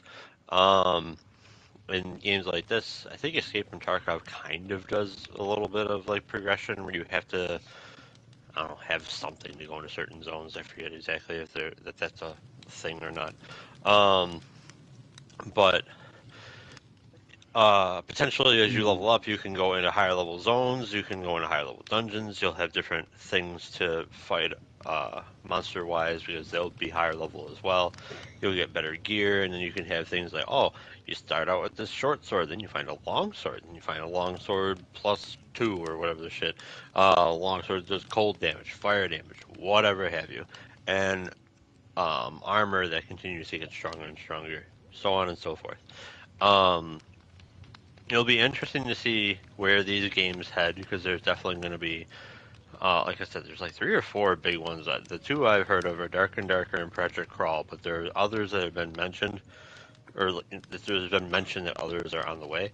It'll be interesting to see who's out of the gate first because apparently Dark and Darker has some legal issues that they're running into. But yeah, I'm gonna keep my eye on it. So far, there's nothing mentioned for consoles. Sad. But I got a PC. Thoughts? Genesis, jump in here. You played DMZ with me a bunch. Yeah, you got a PC, you got a personal cock, you know what I mean? A personal cock's always good to have. Cool. Anyway, so DMZ, right? DMZ is, I gotta say, Escape from Tarkov, although I have not played it myself, is probably the best example of like the perfect extraction shooter that you have. DMZ is a watered down version of that, just the reason, like you mentioned before. The consequence to when you die is not like severe because like you just go back in and everything's everywhere. You just go around, you just walk around a couple minutes, you beat a couple operators if you have to, and you take their shit, and now you're back up to where you were. There is very little to lose, and also, I mean, there's an upgrade system now. So, like, you haven't played since season 4, No, you played season 3. Did I? I don't remember. Yeah, you haven't played since season 4. So, okay. Once season 4 and 5 happened, they did implement an upgrade system into the game to where you can now increase, like, your starting armor plates, bartering goes, like, meaning your purchasing system, you get discounts on that. You can now trade your dog tags for actual actual different items. There's a different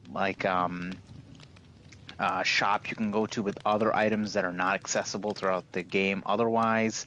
All the different levels they've added: Koshai Complex, Building 21.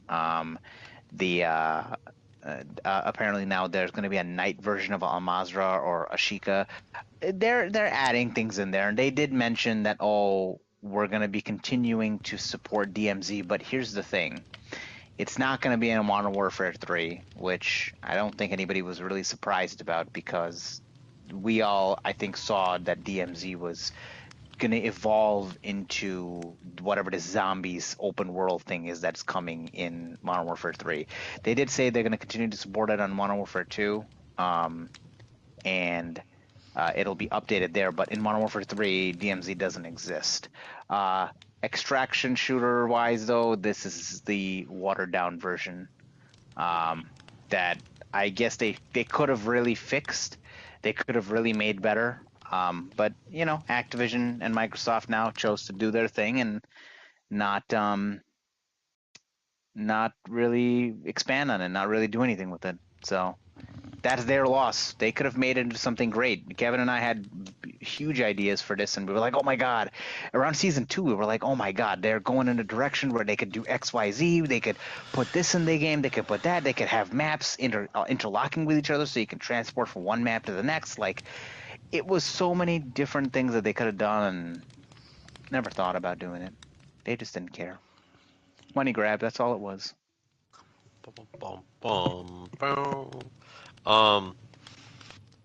Adam, legal team. How is Dark and Darker doing legality wise? Kevin, I did no homework and I have no fucking clue and honestly don't care. All right, cool. There's that. All right. There's another game genre that has just continues to chug along, battle royales. Now, with this Dark and Darker thing, Kevin's brain started going, and I'm like, hold on a minute. You could take a game like Elden Ring, and you can turn this into a battle royale, and it could actually be kind of cool, honestly. You can keep like a good chunk of the bosses in there, have the better loot blocks behind killing the bosses and getting whatever the hell it is you get from there, whether you have to trade the item in at a vendor to get whatever weapon or armor from it, like you kind of do in Dark Souls games, or you just straight up get it, however you want to do that. Have items and things scattered around the map. I don't know what player count you have for this, because I haven't played Elden Ring, so I don't know how big that world is. But it's a really big map. Yeah. Go ahead. Yeah, it's a real huge map for Elden Ring. It doesn't feel that big because, once you unlock like the little bonfires everywhere, and you could fast travel from anywhere on the map to another bonfire. But if when you start, the map is pretty much uncovered. So, or it's not uncovered, but it's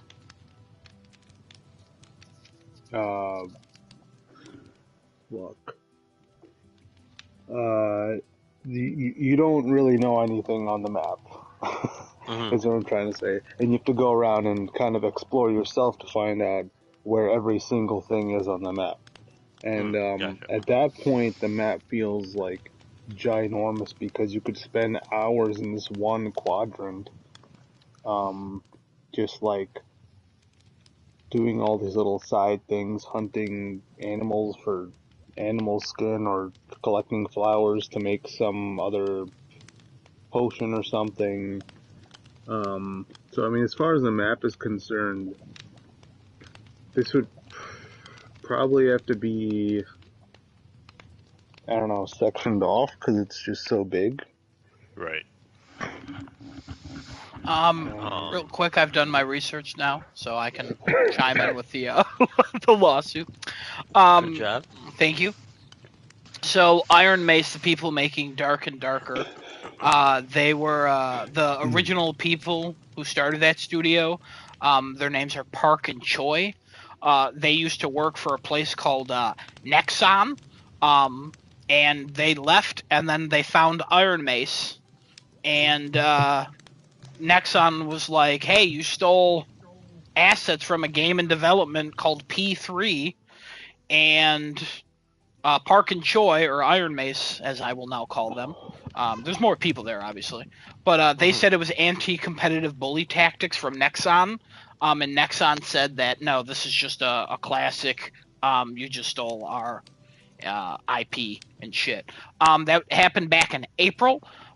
It was filed. The case was thrown out or dismissed in August, early August, only because the judge was like, "You should try this in Korea." The odds are we will not hear the result of this case unless the game is taken down or unless the developer comes out, because South Korea not the most forthcoming with their lawsuits in regards, and a company this size suing a company of that size, it's typically not going to be something made public. So I would assume that this is mostly the end of the story for us. Okay. Hmm. Okay. So there you go. Also, they probably did steal it.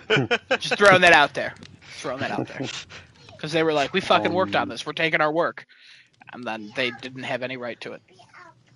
All right. All right. For Dark and Darker as well, just a side thing. I as soon as I saw the thumbnail for one of the trailers, I instantly thought RuneScape. I don't know if anybody else thought that too. All right. All right. Because like that's kind of what they.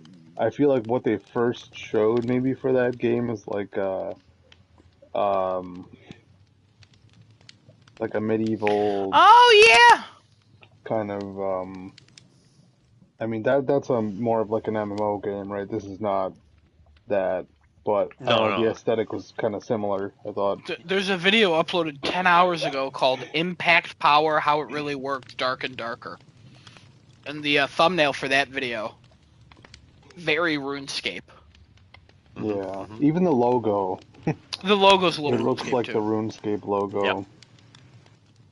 Yeah, you're right. You're right. Somebody else posted this is like a Escape from Tarkov plus RuneScape. Well, there you go. Thing. I didn't really read into that, but I just thought that was cool. Yeah. But yeah, I think a game like Elden Ring, Dark Souls, whatever. I use Elden Ring because it's the most recent and had like a truly open world that wasn't like, oh, gotta go over to this area, gotta go over to this area. You kind of just like do whatever the shit you wanted. Yeah.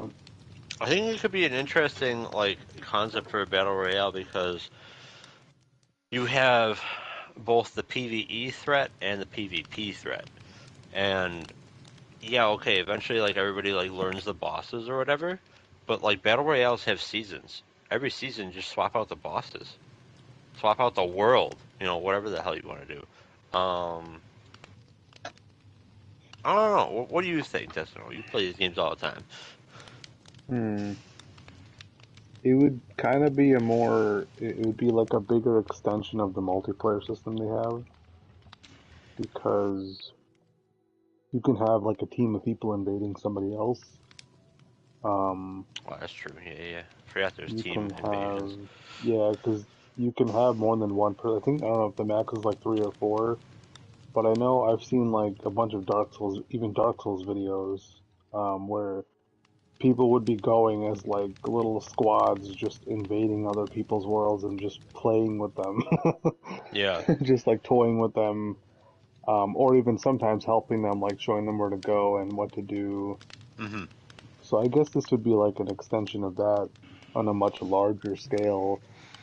You know, the concept of like invading from Dark Souls, if you can, I mean, maybe this is what is in Dark and Darker, where it's like, okay, you can invade somebody's sandbox world, where once everybody's spawned in, the whatever amount of people has spawned in to extract, more players could then essentially invade from another world into this world, and then mess with the players that are currently there. I don't know if that is even a concept that can even be done, or that's something that has been done already. You could. No, Dark and Darker is quite literally like DMZ, but a dungeon crawler. Huh. You could do it that way. You basically just put every world on a different server and have people hop servers. I mean, it would kind of be interesting that way, because let's say I finish extracting from my world, right? I have an option of either leaving and going to start a new game, or because I've extracted, I am able to now invade somebody else's world and prevent them from extracting.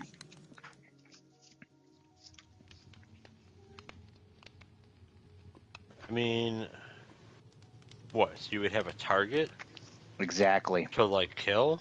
Oh, that's interesting. Sure. Mhm. Okay. Oh, Like a bounty almost. Like, I hey, don't know where that went. It's fine. a what? Nothing. What? Nothing. Nothing. Keep going. Oh, like you have a bounty essentially where, you've completed what you have to do in your world. You are now on an elevated privilege because you're going to be able to go on to the next world and take down whoever is trying to extract and prevent them from coming. And if you succeed, you get bonus material and you can extract. If you fail, well, then you die and lose your shit.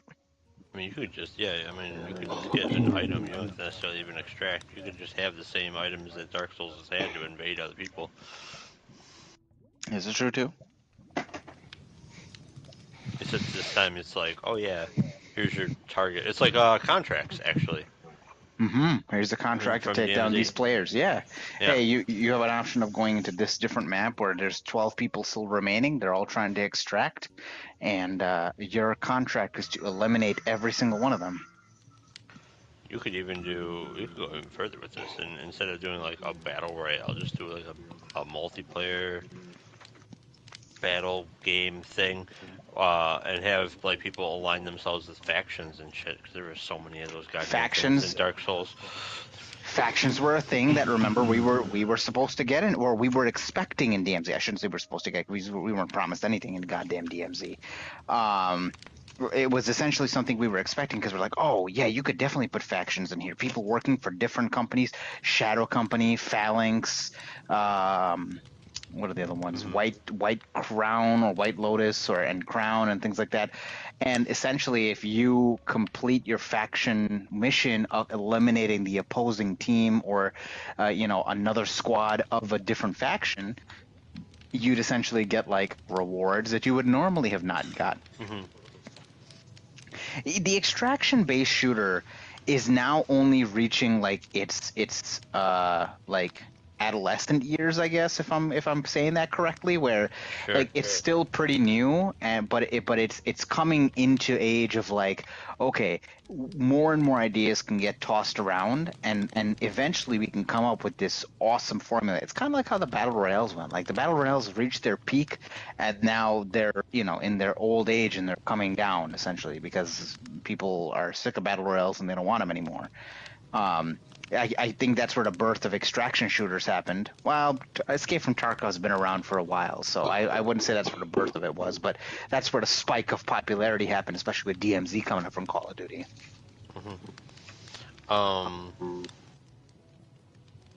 Shit, I had a thought. I actually could come back. Oh, Destinado, question for you. So Dark Souls style games, I'm sure Elden Ring fits this too. There's so many weapons and armor sets and everything else. If you were to make like a battle royale experience where you're just like, oh, alright, I gotta like scavenge for whatever I can find. Like you basically start out as like depraved. Is it like, are weapons balanced enough where you could just like pick up whatever? Like, do people make do with what they have, or is Dark Souls more about figuring out what kind of build you want to make and just keep making it better as you progress? I honestly don't. I've only played like 3 and Bloodborne, a little bit of 2. Yeah. Um. So there's some outliers here. Bloodborne is an Okay. outlier from this because Bloodborne only had like There were so few maybe weapons. 20 weapons, but they were Yeah. all trick weapons, so they kind of doubled up as two, Mhm. essentially. Mhm. Which I thought was the best concept for weapons in any of the Souls games, I think. Oh, okay. Because it's honestly kind of overwhelming having 70 different weapons or 100, and there's like Mhm. 20 of each different style. I have no idea what I want to do, and then I just default to a katana. That's all I want to Mhm. do every time I play a Souls game now. Um, I did that in Bloodborne too, but for the majority of the playthrough, I use the saw cleaver. Um, but as far as like choosing a weapon is concerned, I feel like people probably in Elden Ring you probably have like a frame of what type of build you want to do, and you kind of find everything you need based on that. Mhm. Um, because a lot of people tend to use like a hybrid magic with like a sword build, um, or just a pure magic build, or even like I don't know, you won't really see anybody walking around with like a long sword or a broadsword or something. They'll have like the um like a two-handed Mhm. sword or something versus I don't know. There's definitely like a common like group of weapons that people will use at the start, but then they just toss them aside once they find the weapon they're looking for. Right. Um, hmm.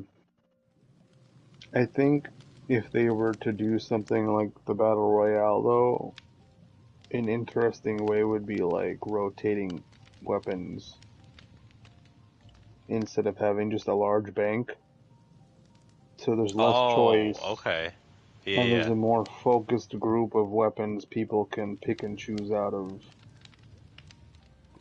Um, and they should all probably have similar stats, whether that's like being a magic weapon or just a pure physical damage weapon or a blood weapon or Mhm. a faith thing. But yeah, like a rotating set of weapons would probably help that a lot.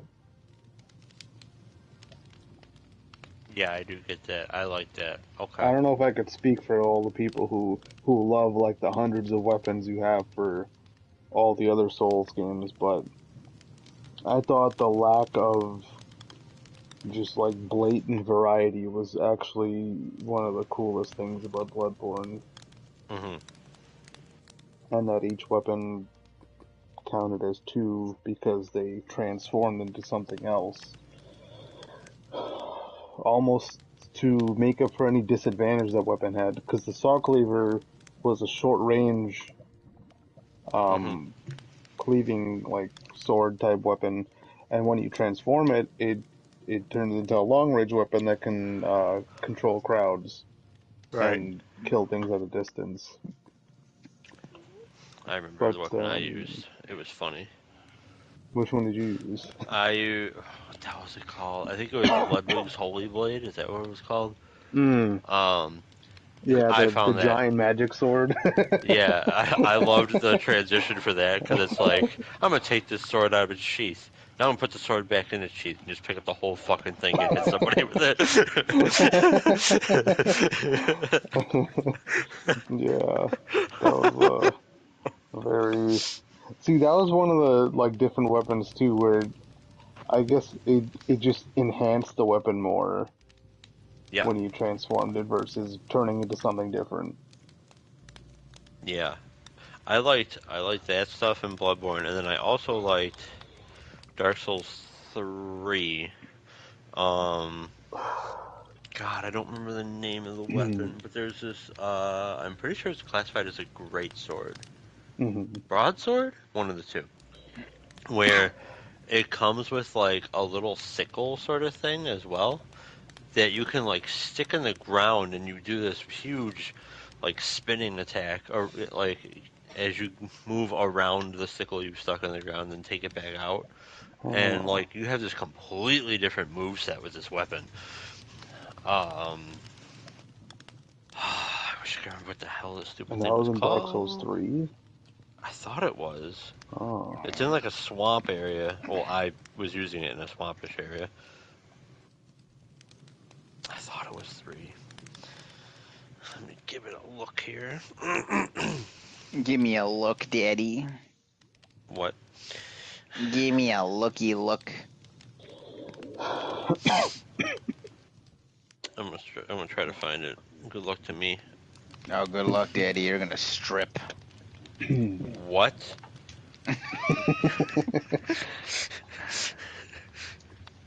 Oh, curved greatsword. Hold on. This sounds Oh great. yeah, I loved him curved. They can also Yeah. restrict certain geographical areas of the map with the rotating weapons Restrict me, to make Daddy. it even more interesting. Because there's certain areas on the Elden Ring map where it's vastly different traversal, like the swamp versus or like a poison swamp versus like the lake that's underneath Yeah. the scholar building. Speaking of restrictions, though, Spider-Man's about to have so many restrictions. It's about to be the Dark Souls of superhero games. I found it. The Nice. Farron Greatsword. Let's see this.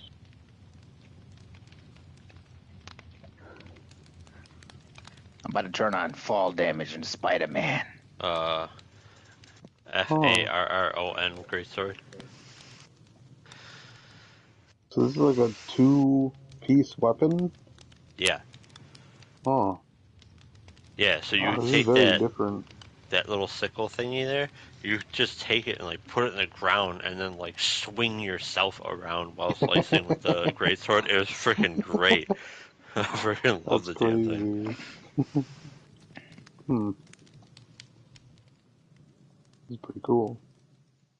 I'll try to find a video of it. Especially for Dark Souls 3.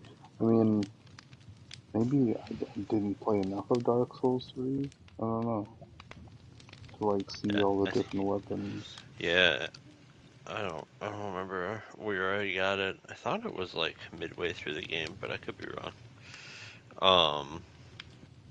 But anyway, would you play something like that, or do you think that like there's just no hope for a game like that? Hmm. I don't know. I've never really been super duper into battle royales to begin with. Mm-hmm. The only one I kind of find fun is like maybe like DMZ or PUBG, but those are first-person shooters. So maybe in this style of game, I mean, I would definitely try it to see how it plays. Mm-hmm. And yeah, I mean, maybe I might maybe I might find it more enjoyable than the FPS battle royales that we see every day. Right. Because it's something more like I'm used to playing and I really enjoy compared to those games. Interesting spin on it, for sure. Yeah. I sent you a video so you can check it out. Okay.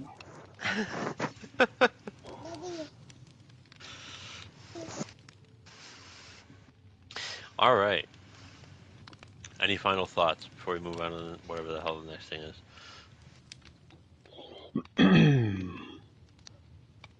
Cool.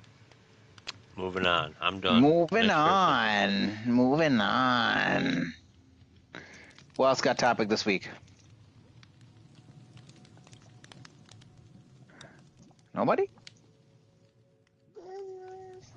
Well, all right then. Okay. Well, I guess we're shutting it down early. I boys. want to talk about Spider-Man!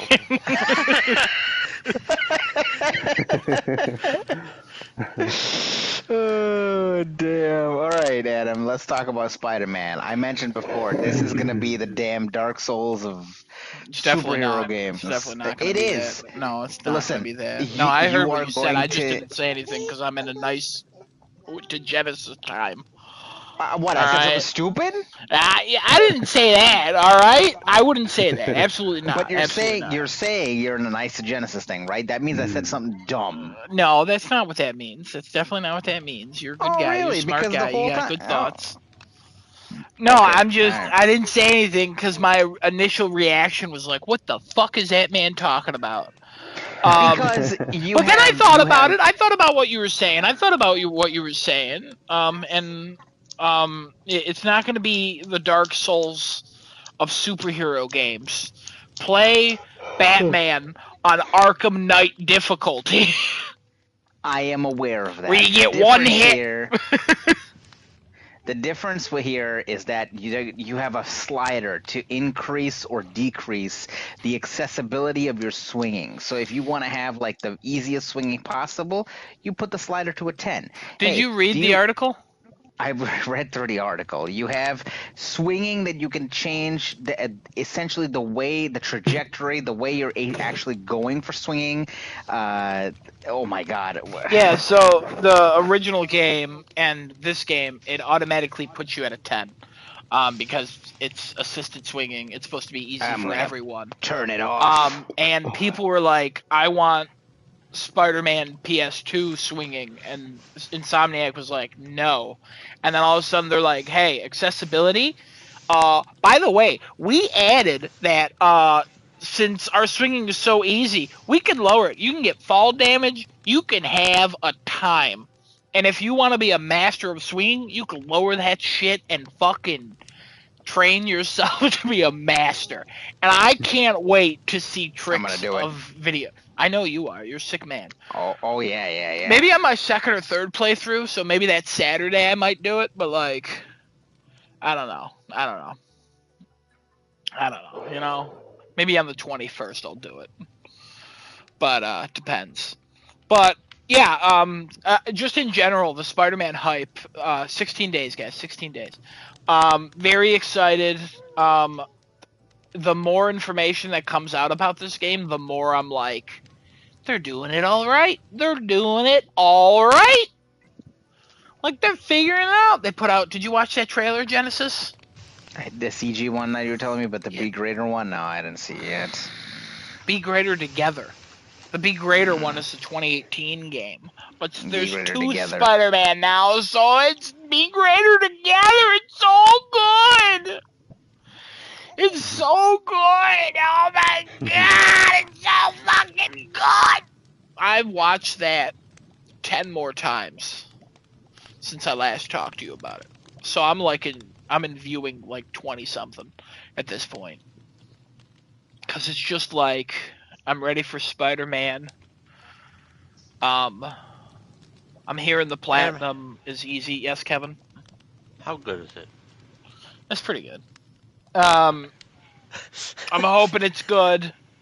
But yeah, I just wanted to gush about Spider-Man and the swinging and all the stuff. Can't And wait. then I assume we wanted to talk about the Naughty Dog thing. Yeah, cancel Yeah. it. Just cancel it. Naughty Dog okay. has been canceled. Genesis, reach out to him if you're upset. Listen, this is I think one of the first times we're seeing one of the main big US based Sony studios getting hit with layoffs, unless I'm wrong, which if I'm wrong, please correct. You are wrong. What was the big one that we saw before that? Because I don't know. Technically, this didn't happen to Naughty Dog Studio. It only happened to their contract people, not to the core studio people. So not people who actually work for Sony. So that's why I said Okay. technically. I don't know if gotcha. another one happened. I'm sure something's happened. Probably Yeah, not I recently, didn't but know. like, I mean, Pixel I Opus haven't looked it died, up. but that's not, I wouldn't say a big one. Yeah. But Naughty Dog has officially said that, or I'm sorry, hasn't officially said. It's come out that Naughty Dog is apparently putting factions on ice for now. It's not totally canceled, but it is on ice. I have a feeling we're not going to see the light of day for this game, so we're probably not going to see factions. That concept art we saw of it was all we're going to see. I am aware that they're working on Last of Us 3. They're working on and something else. They're working on different things. They got projects And factions. but I don't know about that. Yeah, layoffs hit some contract developers from Naughty Dog, and that's what's come out today for them. I think 40 people were laid off. I thought it was something. 25. It might have been 25. I don't know. I thought. Yeah, I think it was 40. 25 people. Mostly quality assurance people. Great, that's definitely You don't need them. That's poor Thank you, Sony. Kevin. You don't need You don't need them. You don't. That's true. You just fix it later. The gamers are your quality assurance. Just don't yeah. fix it at all. Yeah. Oh, bold. Yeah, no, it's sad. I mean, I hope all those people find space somewhere else. I'm sure they'll be happy working at Ubisoft now, so, you know. The fucked up thing is they were laid off. They were told that you have to continue working for like the next couple weeks, and then you can't talk about it. So you have to sign an NDA? That's why this leaked. Yeah. It leaked because people saw LinkedIn posts and nobody was like putting out like, I've been laid off. They were just saying, looking for a new job. So they were real sketchy about it too. I think they were trying to quietly put factions on ice. But the thing is, 25 people is not enough to... I wouldn't say enough to say, hey, a game's on ice. I just think that the whole Sony Live service stuff, there's been talk of the last few weeks, and it's just getting stronger and stronger every week, that the internal studios just have not been handling the live service switch as well as Sony hoped. Which is shocking in the most sarcastic way because they all worked on single-player games only. I'm confused on this, though. This is the direction that Sony was going, and they had an entire state of play geared towards this. Also, they've been talking about this for years. So yeah, why... but they want live service to be a thing but they knew, they were like, hey, we're gonna put out a bunch, but we want more to survive, but probably only 2. So, yeah, I mean, and then the Bungie deal was about it, and it was Jim Ryan's push. Right, but they're clearly doing it. It doesn't matter even if it was his push or not. This is the direction that Sony is intending to go, right? I mean, they've been doing it the right way. So why change it at all? Yeah, why? What's going on with it? Why are we seeing these issues? I mean, we're seeing the issues because they weren't prepared for it at all. Yeah, but how else would you prepare for this? That's my thing. It's like Sony took the steps necessary. They bought Bungie. They've been investing into whatever the cloud software is that they're building for this whole live service future that they're having. They're moving in that direction. It's not like overnight or in a month they were like, oh guys, by the way, we're gonna go into a live service direction. Yeah. And here's what we're gonna do. I see what you're saying, but like you can prepare for everything. But at the same time, you're still not fully prepared for everything. Like, there's just certain things you can't prepare for. Like, there's going to be hiccups. There's going to be issues. You got to work them out. You got to get it there. But the studios just didn't have the people to create these, or basically pioneer games that they've never worked on before. Like, it's not like... do you remember when Guerrilla went from Killzone to fucking Horizon? And everybody was like, holy shit, it works. because they went from first person to a third person open world game, and it's so weird and strange for a developer to go from something so specific to something else that's so specific in a completely different direction. And they did it in a pivot of like 4 years. Yeah, and that worked for them. Yeah, that's not an They all didn't the know time how- thing. That's not an all the time thing, and it went through a lot of revisions. It was a lot of hard work and a lot of luck. So live service, Naughty Dog is one of the most talented developers in the industry, but they can't just magically make the best live service game. Clearly, there's a standard they're trying to hit that they're just not hitting. And then there was that rumor of like Bungie looking at it and going like, "No, this is bad. This is real bad."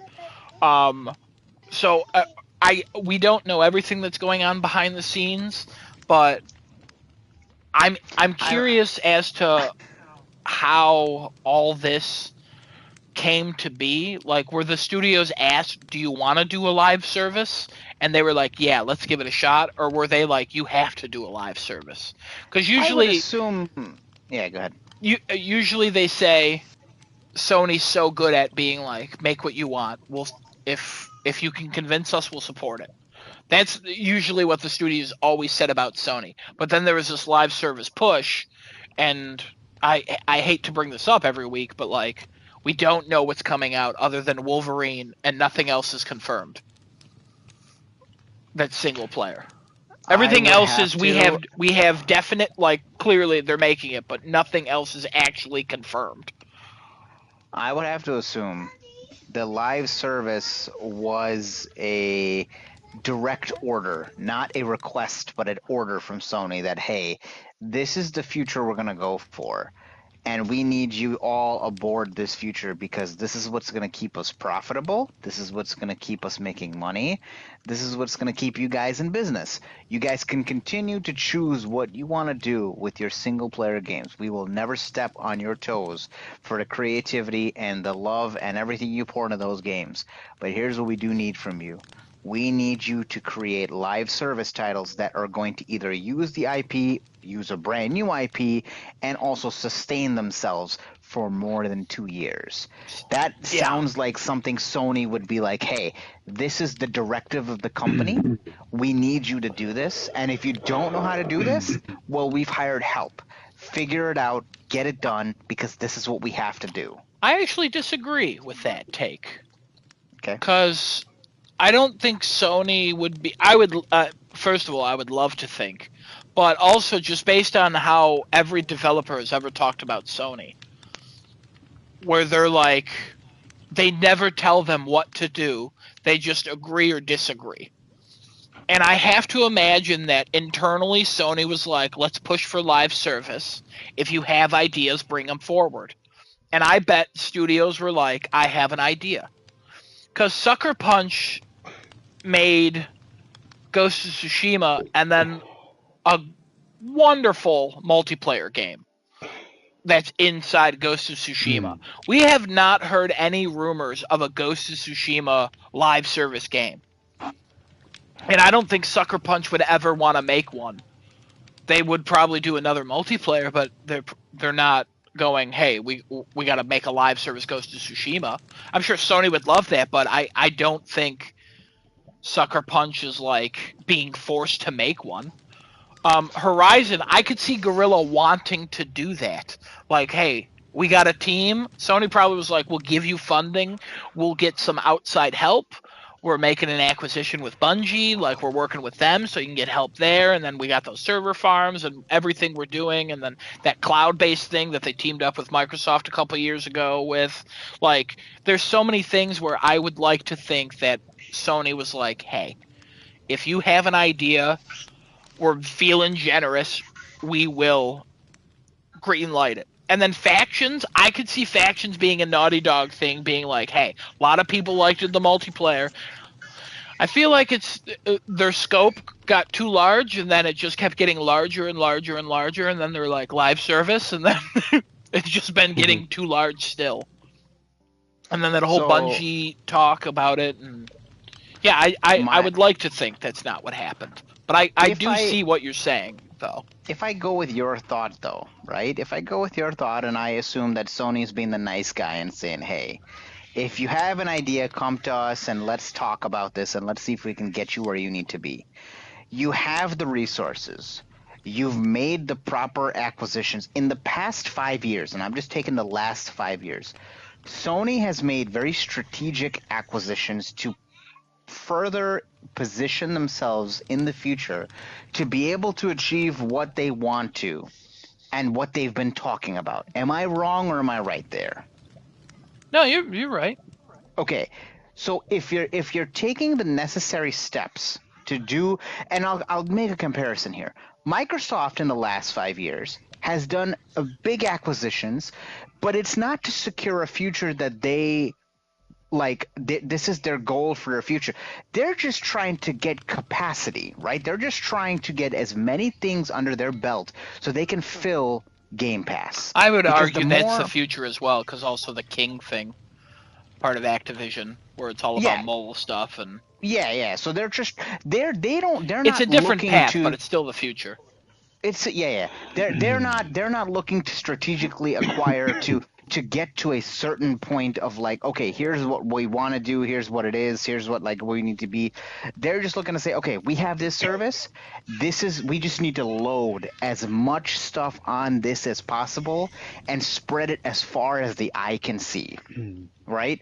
That's the difference in the structure in the strategic acquisitions they've made. I just don't understand, and this goes back, I guess this is wrapping up my point, is like, if I go with what you're saying, and Sony's being the nice guy and saying, okay, hey, let's go over and see what, do you have an idea, do you not? If you've made the right moves, you clearly have the resources available, and you're being that understanding to your developers, where do you go wrong? How is this messing up then? How do you? I understand if the single player developers have not made a live service game. I get it, but Sony, it's not like Sony just walked in and said, "Hey guys, you want to make a live service game? Okay, well if you do it yourself."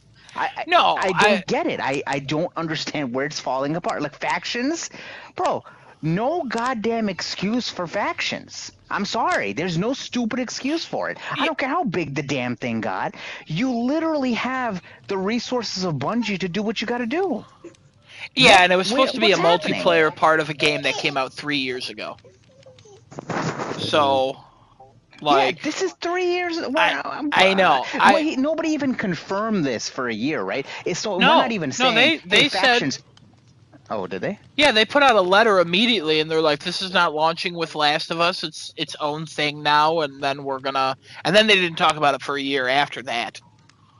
And then Right, they but they finally didn't give us talked about it, and then nothing happened yeah. for a while, and then the concept art, and then nothing for Right, a but while. they didn't give us a concrete date of like when it's supposed to come out, right? They never gave a date or anything. Well, They okay, just so said, "We're that's hard what I'm at saying. work."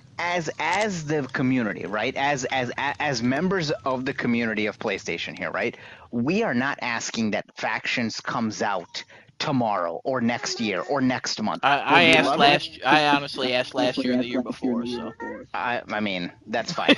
But like, but we understand, and I think we've understood to a point now, is that you give, especially Sony games, you give them the time they need to do what they got to do. They'll come out to be absolute bombs, absolute masterpieces, absolute just games of the generation, right? But Spider-Man 2. yeah. That's a perfect example too. You give it enough time to cook, do what it's got to do. It's going to come out to be this insane goddamn game that comes out. How the hell are you fucking this up when every condition is right for you? This is my problem. You can have all the tools, you can have all the necessary pieces, and you still can mess something up. It happens all the time. I don't know, man. I don't know. It's like, I mean, they bought studios that are just creating live service games, and we haven't heard really anything about those. They've been announced, but there's not really been any kind of like talk about it. But the rumors and the talk the last few weeks have been internal studios are struggling with them, and I think it was a push by Sony to do it, but I don't think anybody was forced. Because Insomniac's another one. Like, Insomniac hasn't been there's not been a rumor about an Insomniac live service game. Insomniac's just churning out fucking game after game every fucking year. We still don't understand what the hell those people are made of. If every studio was Insomniac, we would be fucking living the dream. I listen. I guess my thing is just We'd be I on don't know how Faction you 7 by now if every studio my was God. Insomniac. and I know like I don't understand the intricacies of making a game. Kevin probably knows more about the technical stuff of Kevin, game the game creating and developer all that. extraordinaire. I'm the legal guy. He's the game developer. Destinoto's the director of movies. Yeah. Genesis is. We'll think of something for you. We'll get you. Yeah, I'm sure. I'm just the host of a podcast. Honestly, a skill in of itself. I guess so. Better than the last guy, am I right? Fuck it. I don't know the intricacies of game development and how things can go wrong or how things go right. It coming from a person who leads a team at somewhere that I have to have resources to be able to do my job, and if my resources aren't there, I'm going to fail. And if they are there, well, that I got everything I need to do to succeed.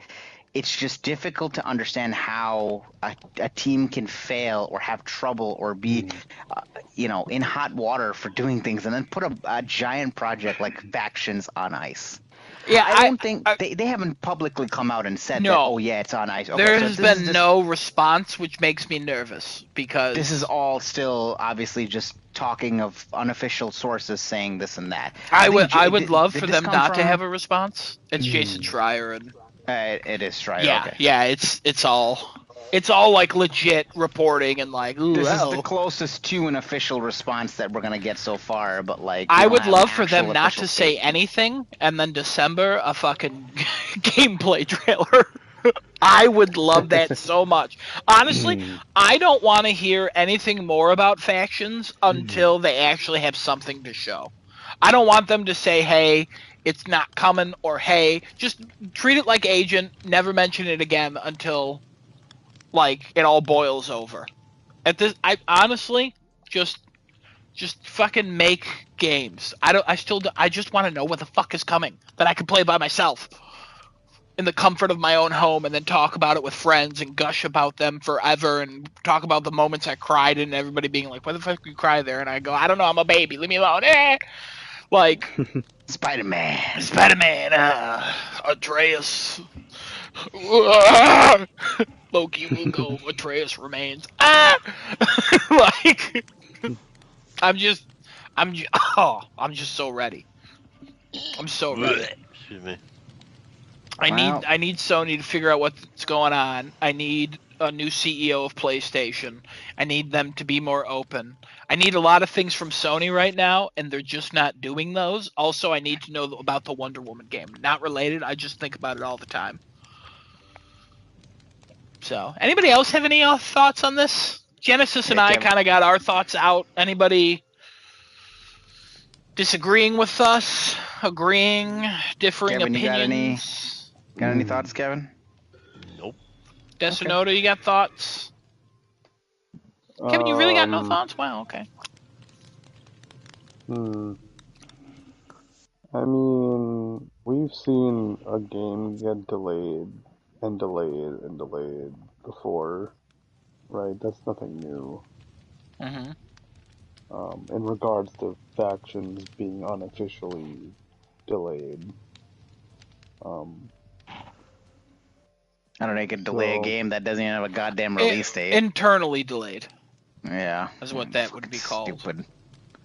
Internally, unofficially. Yeah, and unofficially is fine too.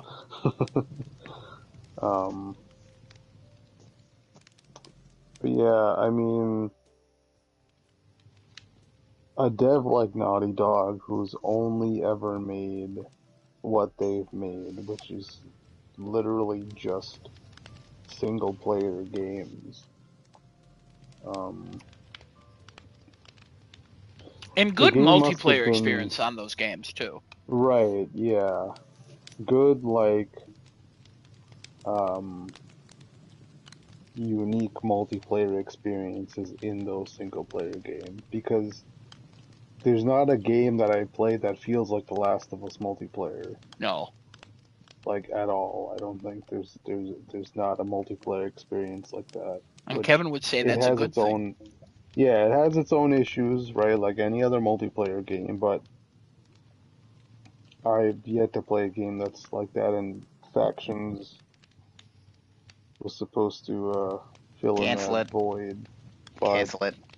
Hey. Just cancel it. Just be I done with it. mean, the fact that it's still not ready is concerning, right? Yeah. It's been, you said 3 years Yeah. because it was supposed to ship with part 2 on release day, and they were pushing that as a free part of the game on the disc. Now we gotta pay for it. Well, Which is, it wasn't pushed. That was just assumed. That was never like, it wasn't ever confirmed that it would come with multiplayer. The first time they talked about it, they were like, it's coming later. It's not. It's its own thing. We'll talk about it more later. They never ever said it was free. That's just what people assume because of the first game. they never said it's an expanded multiplayer from the first game. They never said it would be included or anything like that. They probably did intend for it to be included at first, but they Right. never. It was never publicly confirmed. Like, hey, we're gonna. Last of Us 2 is gonna launch with the multiplayer to be a better version. They would literally just talk about the game. Now we gotta pay for it. Maybe we don't. Yeah, Yeah, I mean, they haven't said yeah, anything sure. about that either. Of Yeah. course. And if Maybe we it's, gotta if pay it's for it in going time. to be, if it's going to be a live service type game, those are normally free, and then you have, you know, cosmetic stuff like they did have in the first game, where you could buy stuff if you want. Listen, Helldivers is a live service game. It ain't free. It's $40. It's on PC. It's free on PC. It ain't free on PlayStation though. What? Helldivers is free to play on PC, not on PlayStation. The new one? Helldivers 2. It's free on PC. That's what I remember reading. I will look it up one more time. Hang on. It's $40 on PC. Hang on.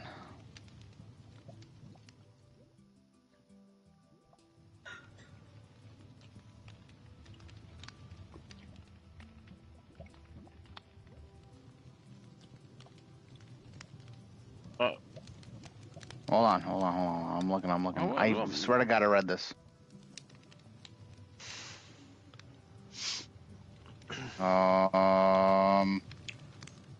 Maybe there's like an early access or something. Maybe I read early access. Did I read early access? Maybe. Even that was something they charge for on PC sometimes.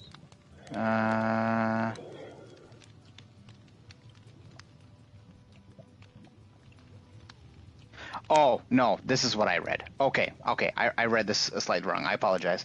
Helldivers 2 will require a PlayStation Plus membership to play on PlayStation, but nothing on PC. That's Well, what I meant. PC doesn't require any membership Correct. to play online. Correct. So That's what I read wrong. That's My that's bad. That's common. Yep. That's common. Yep. I read that wrong. My bad. It's okay. I was just shocked. I was like, what? No. It's free to play, meaning you don't have to have membership on. Yeah, PC yeah. because That there's no was such thing as just that. every PC game Yeah, because consoles yep. are stupid in that way. Yeah. Let's raise the My prices. bad. Thanks, Sony. Well, we need to put all this money into factions. Isn't that on ice? Technically, we called them chilled because they're not dead. That's a Foamstar joke that only Genesis would get, and he did not Hell laugh. yeah. So, I got it. I understood the joke. yeah, you didn't laugh though, you know. Kevin, I failed him. Kevin really has no thoughts about this. No, I don't care. Kevin doesn't care. Kevin doesn't care about things we like. All right, well, that's the cue to wrap up the Doctor. podcast. Everybody, thank you for joining us this week. Appreciate all the viewers popping in this week. We had one more than last week. That's progress, baby. Hey, we got a subscriber and follower, baby. Absolutely. We do this for you. Tune in next week, same time, same place. Twitch.tv/craftingachat, youtube.com/startingtoolay with 2 R's. We'll see you guys here on Crafting a Chat, and everybody take care, stay safe, and Come back for the Loki and Love is Blind and the fucking Secret Invasion talk and Yep. And come back for Kevin's Daddy's topics and on Kevin's Daddy dismissal action. of what we love and our dismissal of what Kevin loves and Destinoto's dismissal of what Kevin loves and Destinoto's dismissal of what I love and my dismissal of what Genesis loves and Genesis's love for everybody's love. Hey man, I love everything except for Assassin's Creed. Fuck that franchise. That's See not you later, true. everybody. Take care. That's not true at all. It's all of Ubisoft. Yeah, Not I just hate Assassin's doesn't Creed. love me. Wow. Tune in next week. Does Daddy hate Daddy? Oh no!